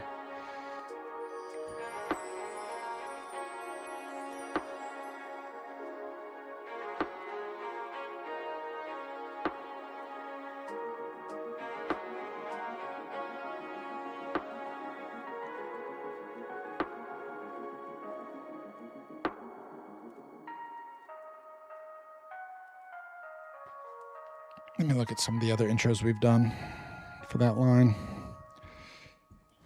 For example, a light. I am a light, a light, a light. Presenting itself. It repeats, I am a light. Okay. We can try that.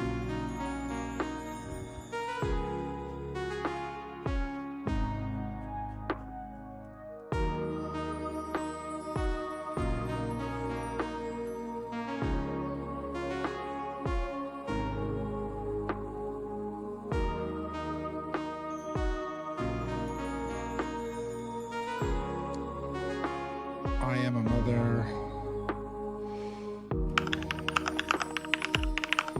Kind of like this pause here. I am, comma, a mother. Yeah, that's nice, actually. It's sad, but it's nice. Okay, so I am a mother, merely a glimmer, shadow, merely a glimmer.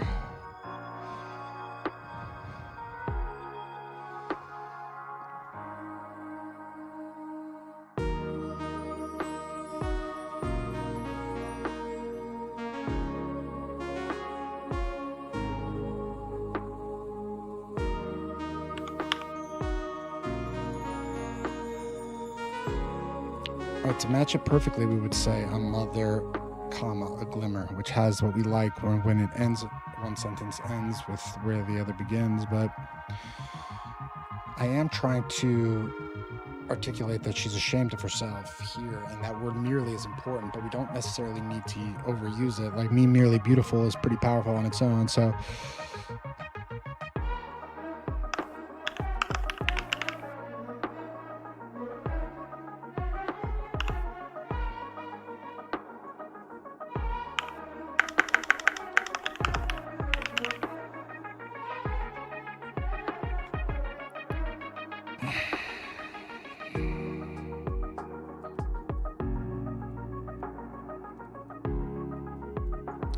I think if we just use the merely on beautiful, it's still powerful enough.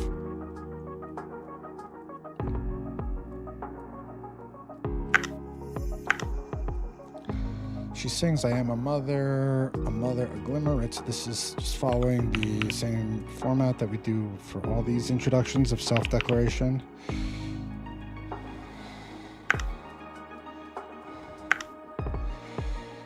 I am a mother, a glimmer, she herself. I come from a dying sun. My form is blue waters. I am a mother, me merely beautiful. Yeah, that works. Okay, so we're kind of in business here. We're cooking. This section is where we need to come back. Why didn't that work? Maybe it has to be within the same. Yeah, it has to be within the same tab. Okay, well, no. I'll leave that, and I'll leave that as a mark for ourselves. Okay.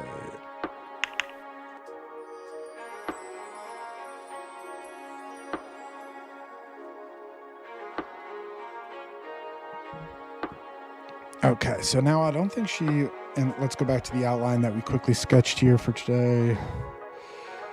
Different properties, encourages us to drink, the son's drink, and they ask her who she is. Okay, so you ask who she is, then she tells them, and then asks them.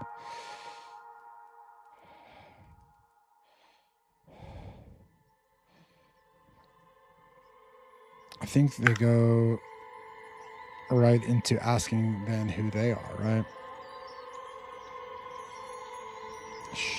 Who are you, they are asking. She tells them, who am I? Each one of them asks, right? And now she's going to tell them, and we keep a similar format for a mirrored format for the celestial introduction. You are her son. You are her son. It could be a son. And then this is going to need another line. We need this a verb. We could say, it's not the best, but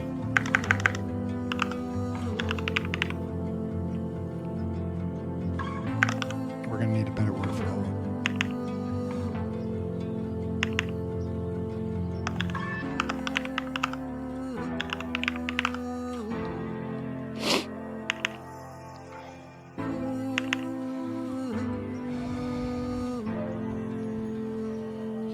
Her son, a son alive, he himself, comes from a mother. Your figure, your form is.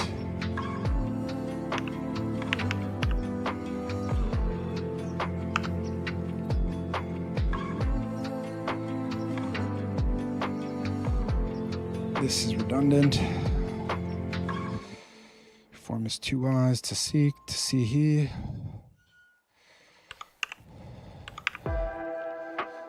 Your form is 2 eyes, to seek, to see he. Huh. To see he, see him in my blue waters.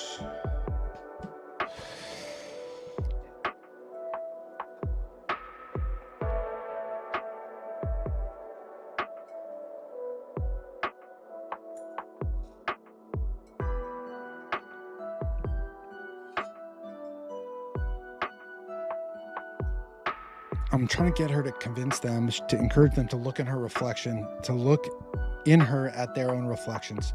And one of them is going to see something beautiful because it's daytime and he can see it, his reflection, and the other's going to see himself and he's going to think that he's a darkness because there's no light for him to see his own reflection. I don't think she is going to tell them in their own introduction, when she's introducing them, that I think it'll be separate. She'll talk about them and then afterwards she'll encourage them to look at themselves.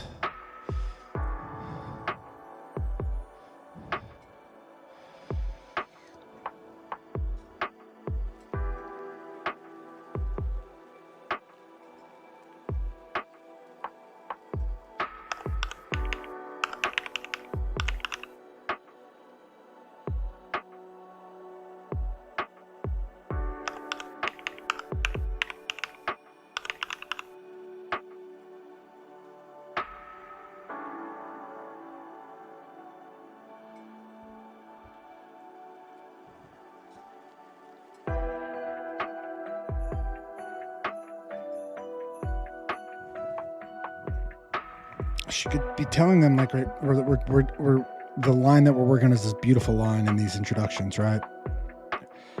She could say, look at yourself in my waters, like to see your beauty. And then they're going to look in their waters, in her waters, right? Instead of saying you are beautiful, she could say, look at how beautiful you are, right? That's what I'm trying to say here. I think that's the cleanest, most elegant way through this. So you are her son.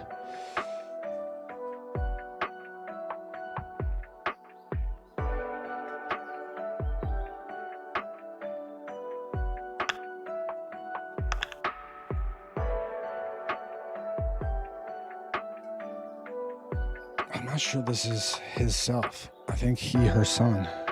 No.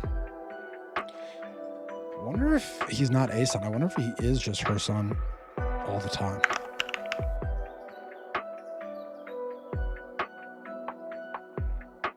Considering she's the protagonist. Breaks form though. So we'll see. It's definitely an option.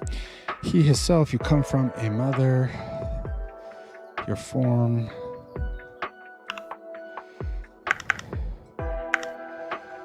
Your form, comma.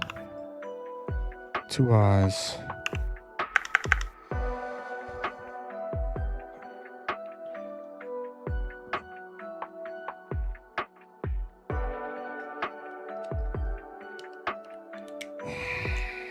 How y'all doing today? Anybody got a good start to the week or something they're nervous about, excited about?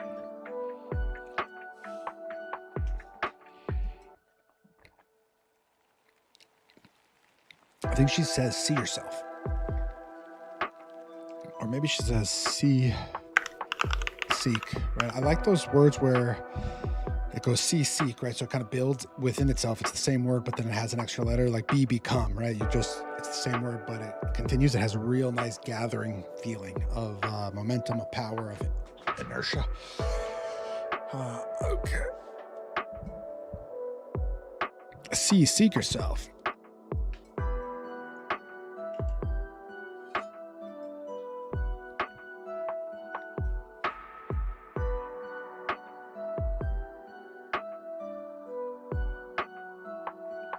Maybe I get rid of this. It's not perfect, but if we did, sorry, let's do a little quiet writing, team. I need to rest on this. Sorry about that. I was walking through it, but really I should just do it and then tell you what I did. Okay.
back hooked up. All right. So a mother's sons ask her, "Who am I?" She says, "You are a son alive, he, himself." So following the celestial body introduction format. You come from a mother. Your form is 2 eyes, but now there's a call to action here. It says, "See, seek yourself, glimmer in my blue water." So she's encouraging them to look at their reflection in her water. And then they do. So he seeks. Oh, shit. I didn't do the right side on this one. So he seeks.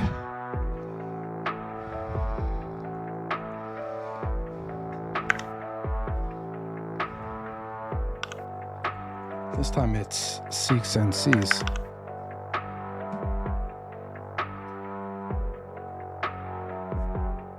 It's not clear enough in the way that I wrote it right now that you can't see a reflection at night.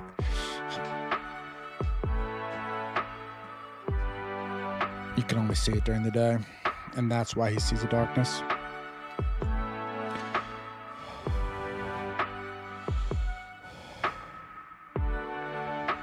We need one more line. It needs to say,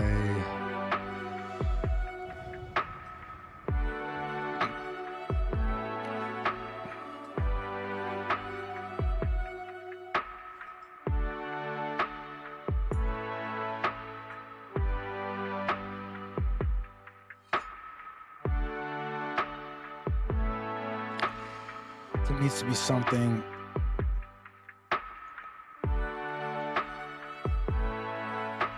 We could say like a sun is glimmering.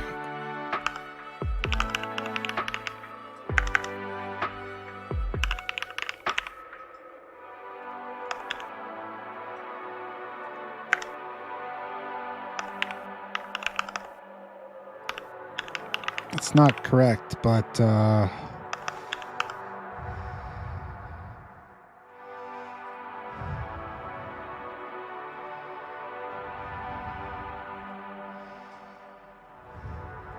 what we're trying to say is this. I'll just write it out and then we'll make it clear.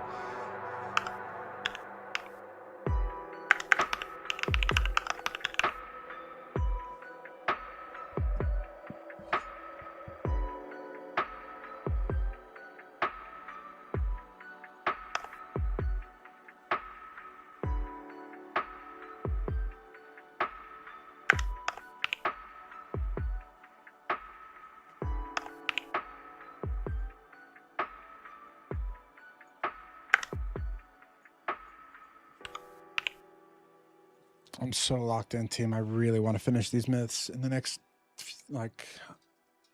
2 months. The final version that then I'll start turning into songs and little poem book, some art, but I got to get the language wrapped. We finished, right? So right now we're working on 5 because we're talking about her. It's all about her and her relationship with her sons and stuff today. But we have finished the rough draft of all 7. And it's just polished now, so we're writing poems here together. Now we're not just telling a story. We are writing poetry. That is our current phase, and I think if I stay locked in, we're close. We are close. I have been trying to get a job. I've been applying to jobs, super time consuming. It's kind of just a black hole until it works. No funds.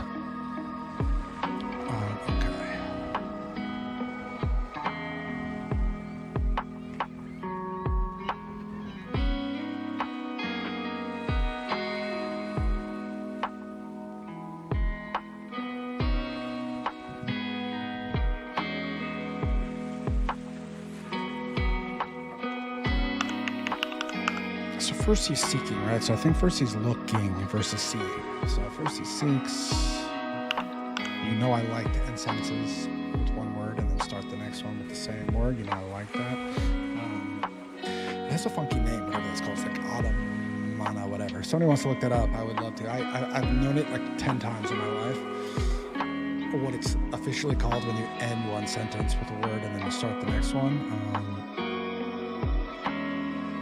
But I don't remember what it's called. Nor does it really matter, but if you're curious, I would also be curious.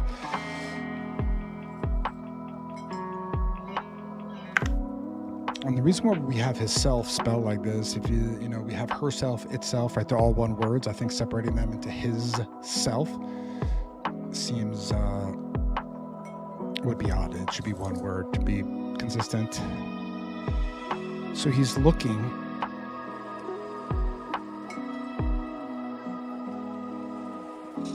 In her sweet waters, salt waters, but do we need to say a day also?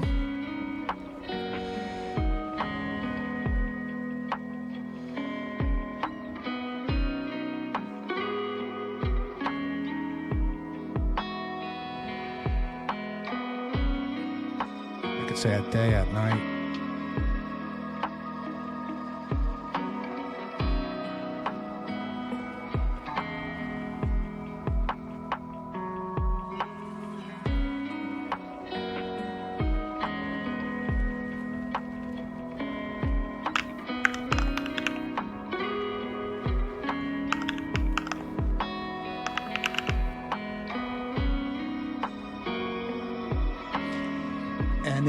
Anadiplosis. I still can't even pronounce it. Anadiplosis. Yeah, thank you, Jesse.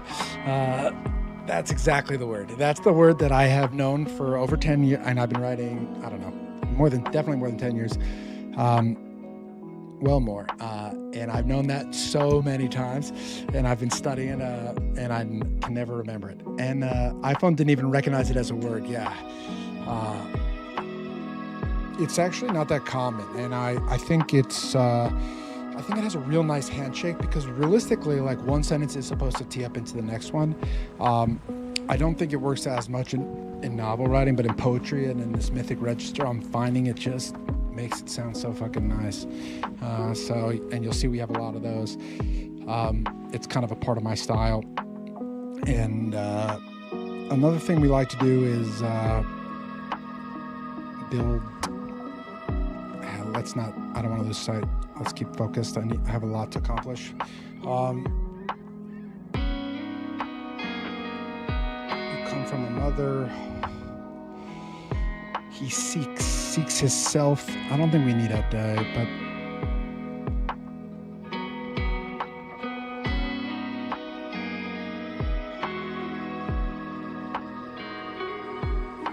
I think, okay, he looks, this is where it goes, this is where it goes, this is where it goes, this is where it goes.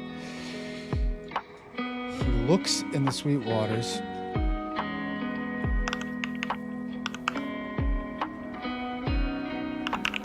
I'm going to say, like, sees glimmering, essentially.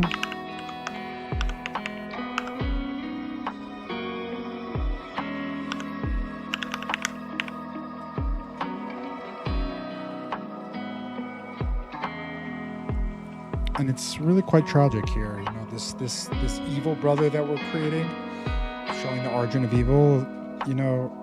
It's tragic to look at your reflection in your mother because of where you were born, see only darkness, right? Like, he's looking for his reflection, and it's dark outside, so he can't see it, And that's tragic, because had he been able to actually see himself, if he wasn't blind at night, he would be able to see that he is beautiful.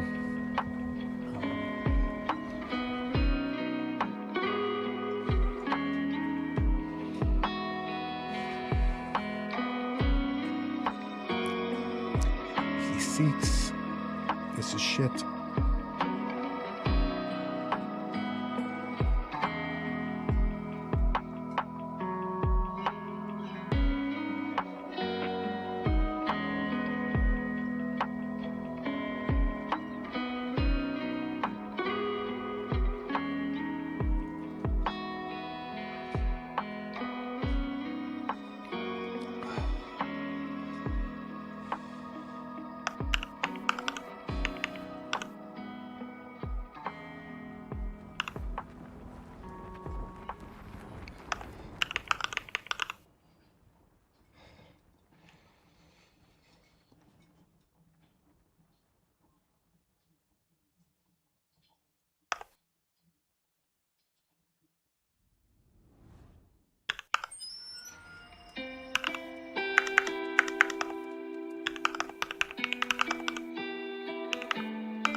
I'm essentially doing quiet writing without officially marking it, but I'm just trying to break through here.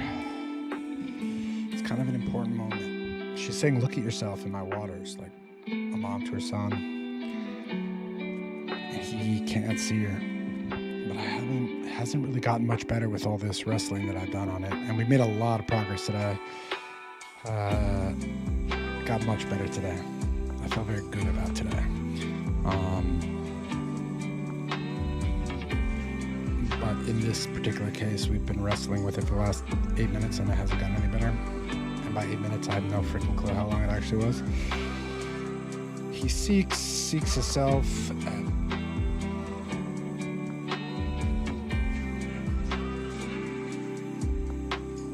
We could go like this.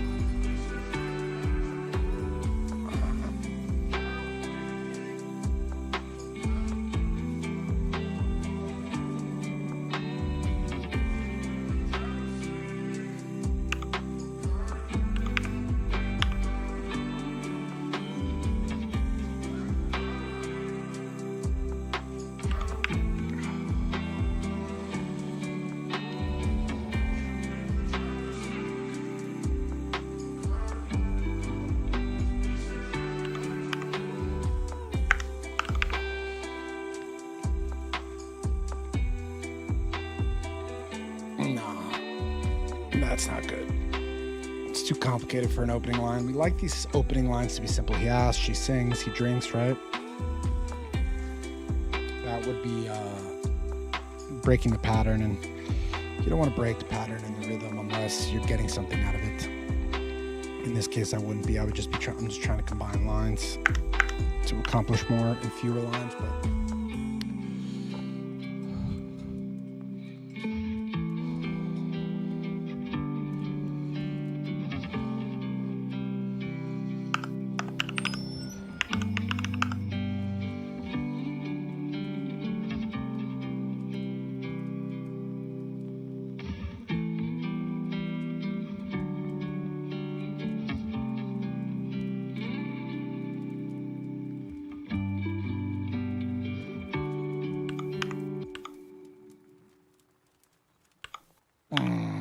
I'm coming back to this team.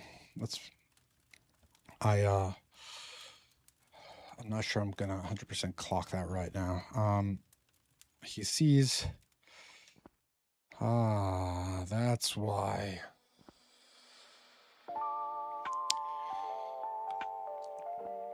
I'm giving myself a whole section to say what he sees right after. I don't need to put the final result in here.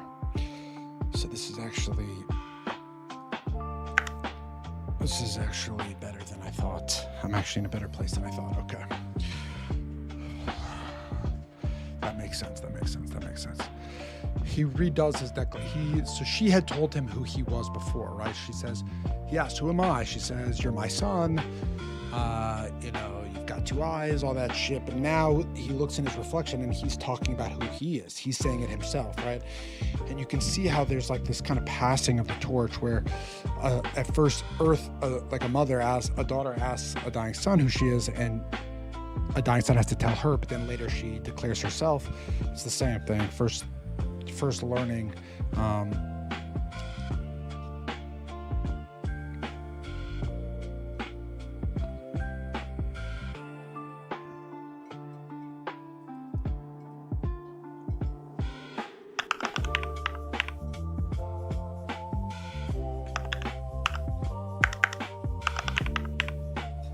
So now we're going to use our template. So it's ugly right now, but we're using the Celestial Body introduction template here.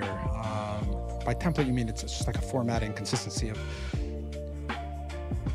I am a blank. A blank, this being an adjective. Gender, where you come from, what your form is, who you are again, repeated, and your beauty status, right? So it's always these 6 lines. It's always those lines. I am a son.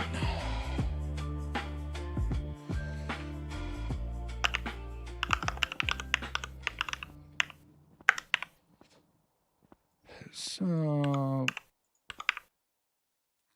oh no, but we need a word. I am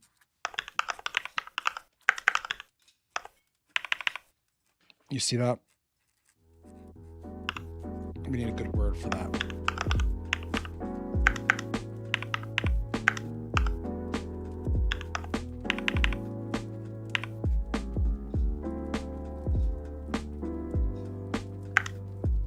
I come from a mother, my form.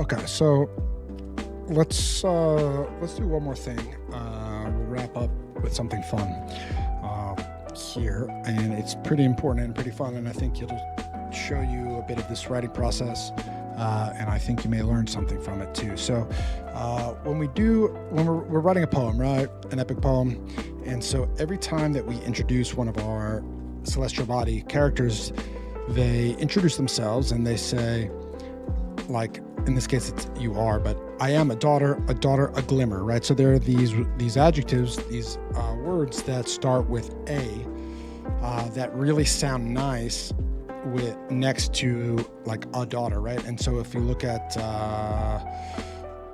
a sun ablaze, right? So ablaze, right? And then if we come up, a light, right? So you can see these words that start with a, when we use the definite article a also, they come out quite nice. Now we need to pick a word for what the suns are feeling. Now each sun is going to feel a different thing. A sun, a blank, right? And we need a word for that. And I'll show you kind of what I did in preparation for something like this. Is over the weekend I was like reading my own work, and I was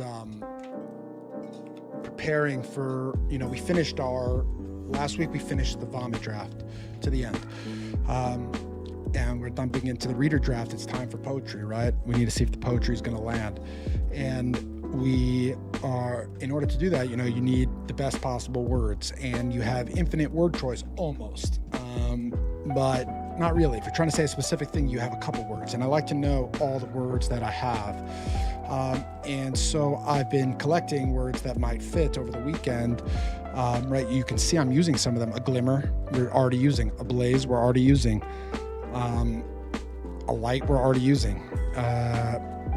And so we are looking for words now that fit this profile of that, where it starts with a like this. It's one word, and it is describing each of the children, right? And so obviously a light means it's bright and it's, glowing.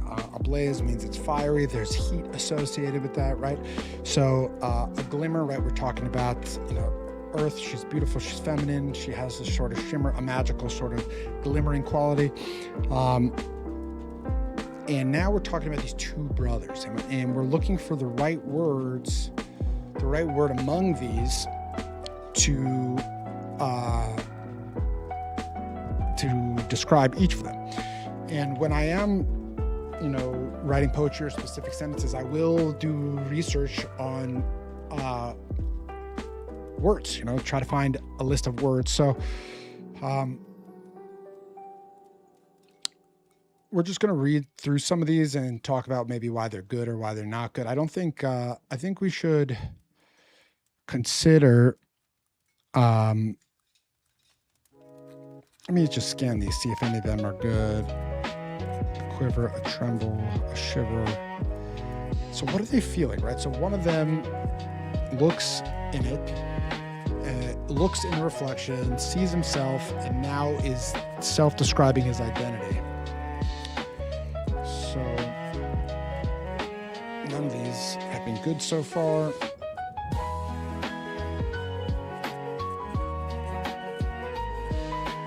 Alive, no. Awake, no.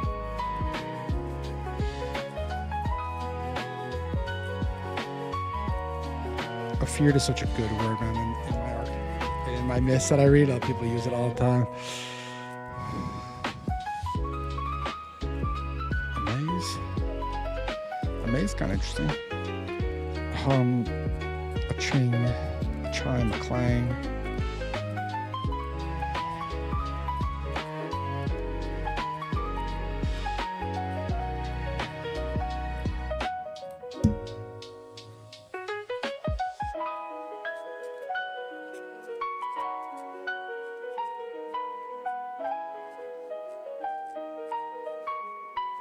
Arise, arouse, awake, array, ascend, aspire, alight, abide, absolve.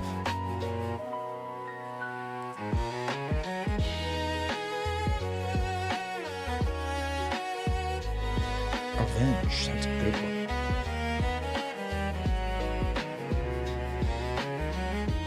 Avail, amend, award.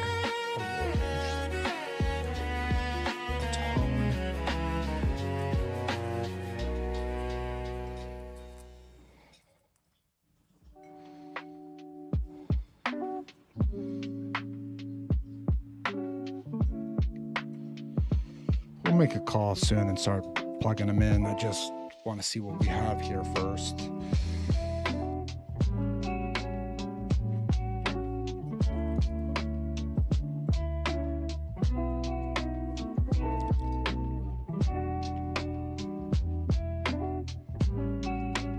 Okay, so, and you'll see that I do this for, I've already done this for so we have like a lot of fours, right? So if you come here, I'll just show you what my notes look like.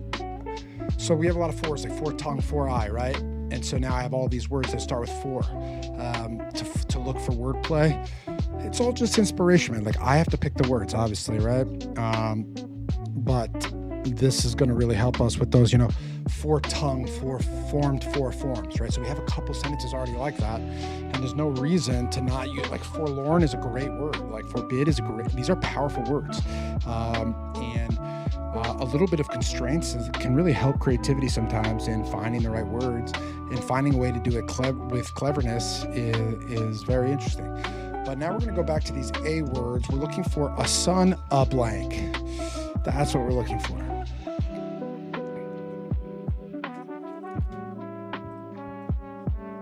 And the first son is going to say, he's going to be promising, he's going to be seeing, he's going to be striving.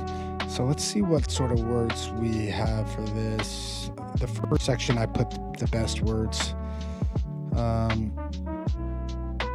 Astray could be pretty powerful.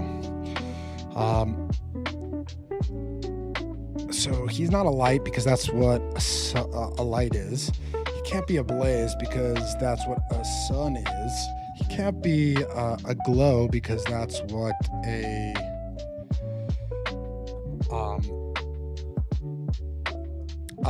dying sun is.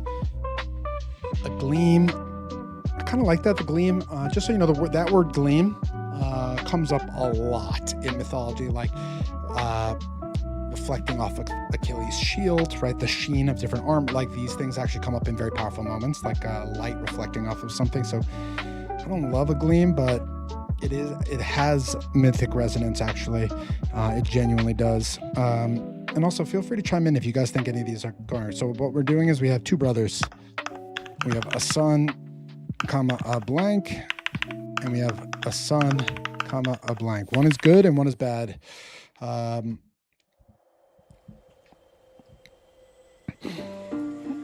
working on the good one first. A gleam, gleam really does harken to swords, shining armor. It really is indicating that in its root. But Jesse Matthew, BRB, catch you in a bit. We've got a glitter, a glimmer, a glint, a glisten. Glisten has a nice dew element to it, but there's also actually a world. Oh, I think I may have cleaned it up. Okay, here we go. Let's try this. He may actually use a glimmer like his mom, but the other one doesn't get to see it. He may be a glimmer also. We'll see. And then this, we'll hold that. remember that she was a glimmer. So, and she's saying, look at yourself in my water. So he could see himself glimmering. I actually think he probably earns his own word. So even though I got a little excited about that, I wouldn't get too excited about that. I think he's going to probably have a different identity.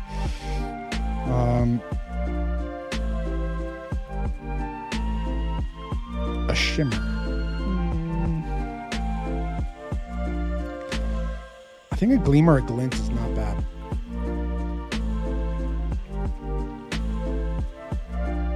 Let's go for the bad one and see if we can make them match. Okay. A cold. A dusk. These are all really rare and poetic words, so these are not as common. I like to, if we can, we want to use more common words that are powerful that also translate over into a mythic register, but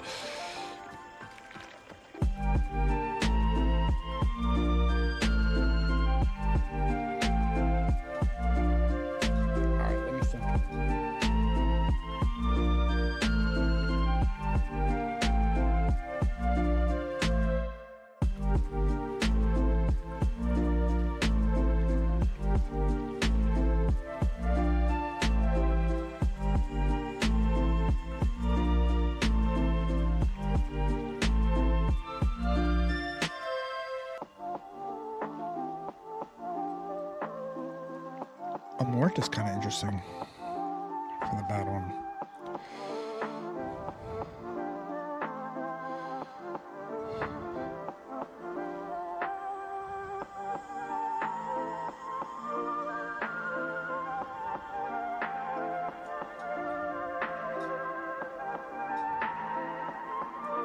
A foul.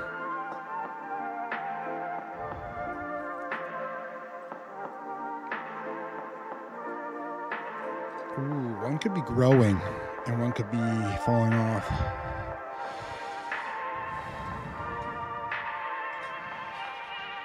A gape.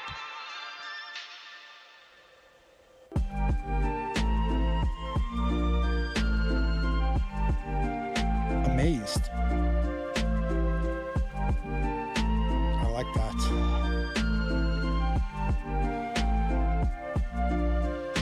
And a feared. Let me get one more.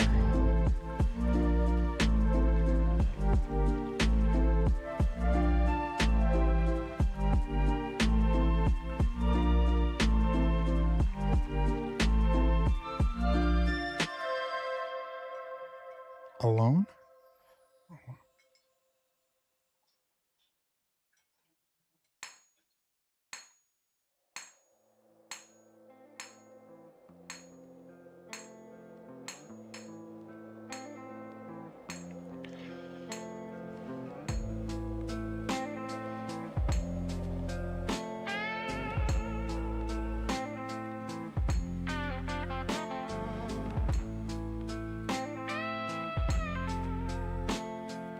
Let's try this. This could be kind of cool.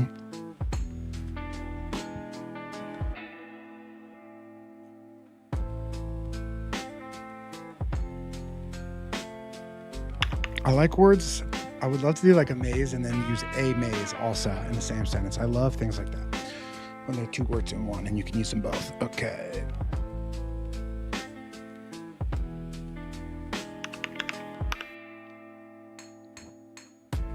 He's afraid.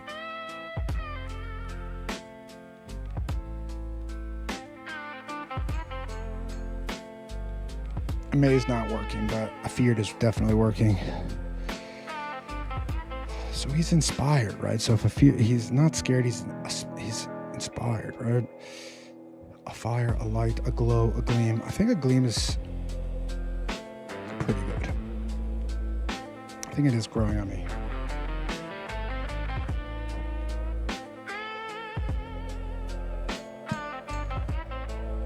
A shimmer.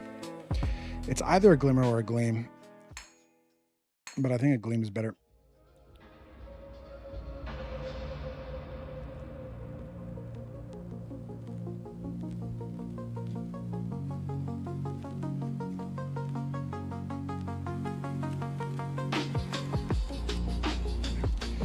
Sorry, I got a little lost here. We're up one. Here we go. And this could be a gleam or a glimmer. I think both would work. All right. I guess let's just try to push to the end here. We'll do a final push.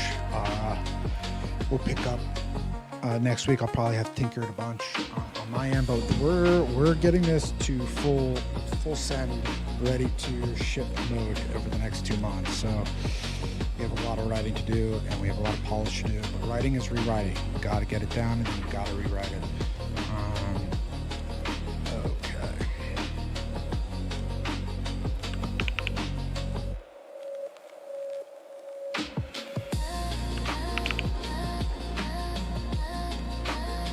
He is odd. He is a shame.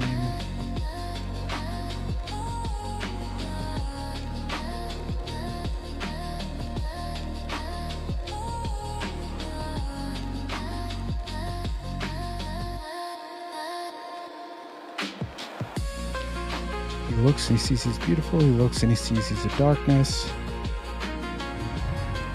He figures, he disfigures.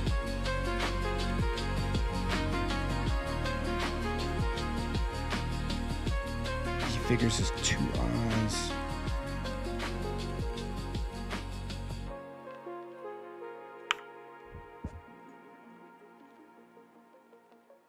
So one of them turns 2 eyes into 4 eyes, and the other turns 2 eyes into 4 eyes. One figures more eyes, and the other disfigures his existing eyes. He'll never be able to see again. Writing is rewriting confirmed. Verifiable. Verifiable.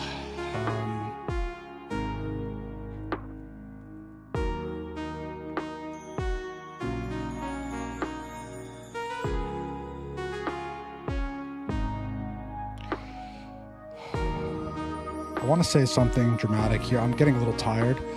I would either take a break and then come back, but I think I'm going to call it up after we wrap up this myth for today. But he'll never see again, this guy. He'll never see again. And that's what I'm talking about with disfigurement. Right? We're not, like, the suffering that he's experiencing is not just some temporary blindness, right?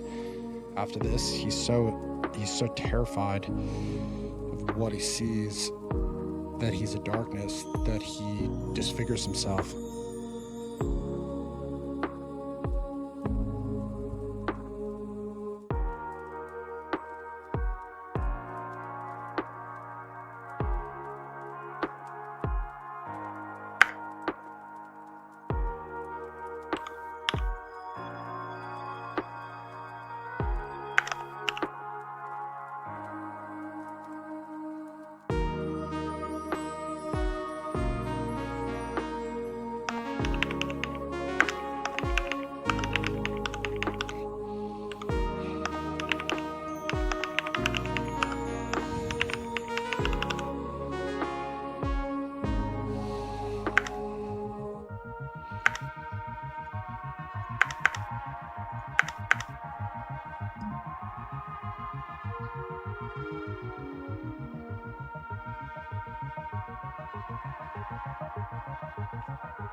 So this ain't perfect, but this is how it goes. Let's just walk through it.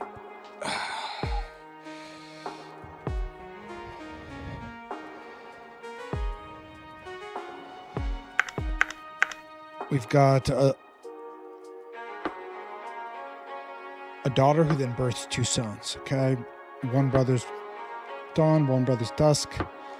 She makes milk for them to drink, but the night milk is dog shit, while the day milk is great. She wants them to drink it first so that they can become who they're supposed to be and stand before a dying son and not know the same shame that she feels. And she encourages them to look in her reflection.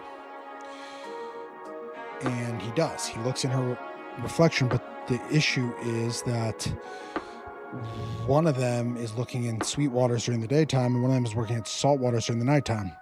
And at nighttime, you can't see her reflection. So the day brother, he's beautiful. The other brother, when he looks, even though he's not, he looks and all he sees is a darkness, and that's what he thinks he is. And then, because of that, one of them is super stoked, and he takes his eyes. He has two eyes. Both of them have two eyes to start, right? He takes his two eyes and he forms another two eyes. So now he has four eyes so that he can see more milk, more goodness, right? So at the end of this, he's going to be traveling towards goodness, more good, more sweetness. Meanwhile, on the other side, his eyes have been useless. It's in the dark, so he can't see anything anyway. And so this brother disfigures his two eyes to four tongues, so that he can seek less bad. So one of them is seeking more good and the other is seeking less bad. To four eyes. I don't want to blow this and make it corny, but I just need to put a note for next week. We'll be on this. I'm a little tired, team. I need to I think drink some water and post up for a second. But thanks so much for joining, everyone. Let's wrap up and just talk. I really appreciate you all being here, the few of you who are coming in every week. We're not focusing on growth. We're just focusing on making this as good as it can be. I'm getting better. You're getting better. We're finishing up our writing. And I really love this. I really look forward to it. It really means a lot to me to be here to show this. It's grindy. It's grueling. And if you look at 1 week, it's going to be really hard to see all the changes. But if you go back to a couple episodes from before now, I think you'll see we've come a really long way. And we've done so together. So Ram Season says, GG's. Thanks, Ram Season. I appreciate that. It was a good stream. Clean from a technical perspective. Solid writing. More writing focused than entertainment focused, which is okay. We're in the thick of it right now. We're pushing to get this out. Done. We got to get it done. Professional's finished, man. And I'm trying to be a professional writer. Like, I got to execute. I got to deliver. And I could edit this for the rest of my life, wrestling with the truth. But we got to just make it beautiful, make it easy to understand. And I feel good about it. So anyway, I appreciate you all so much. It really, really does mean so much to me. And I hope you have an exceptional rest of your day. Until next time.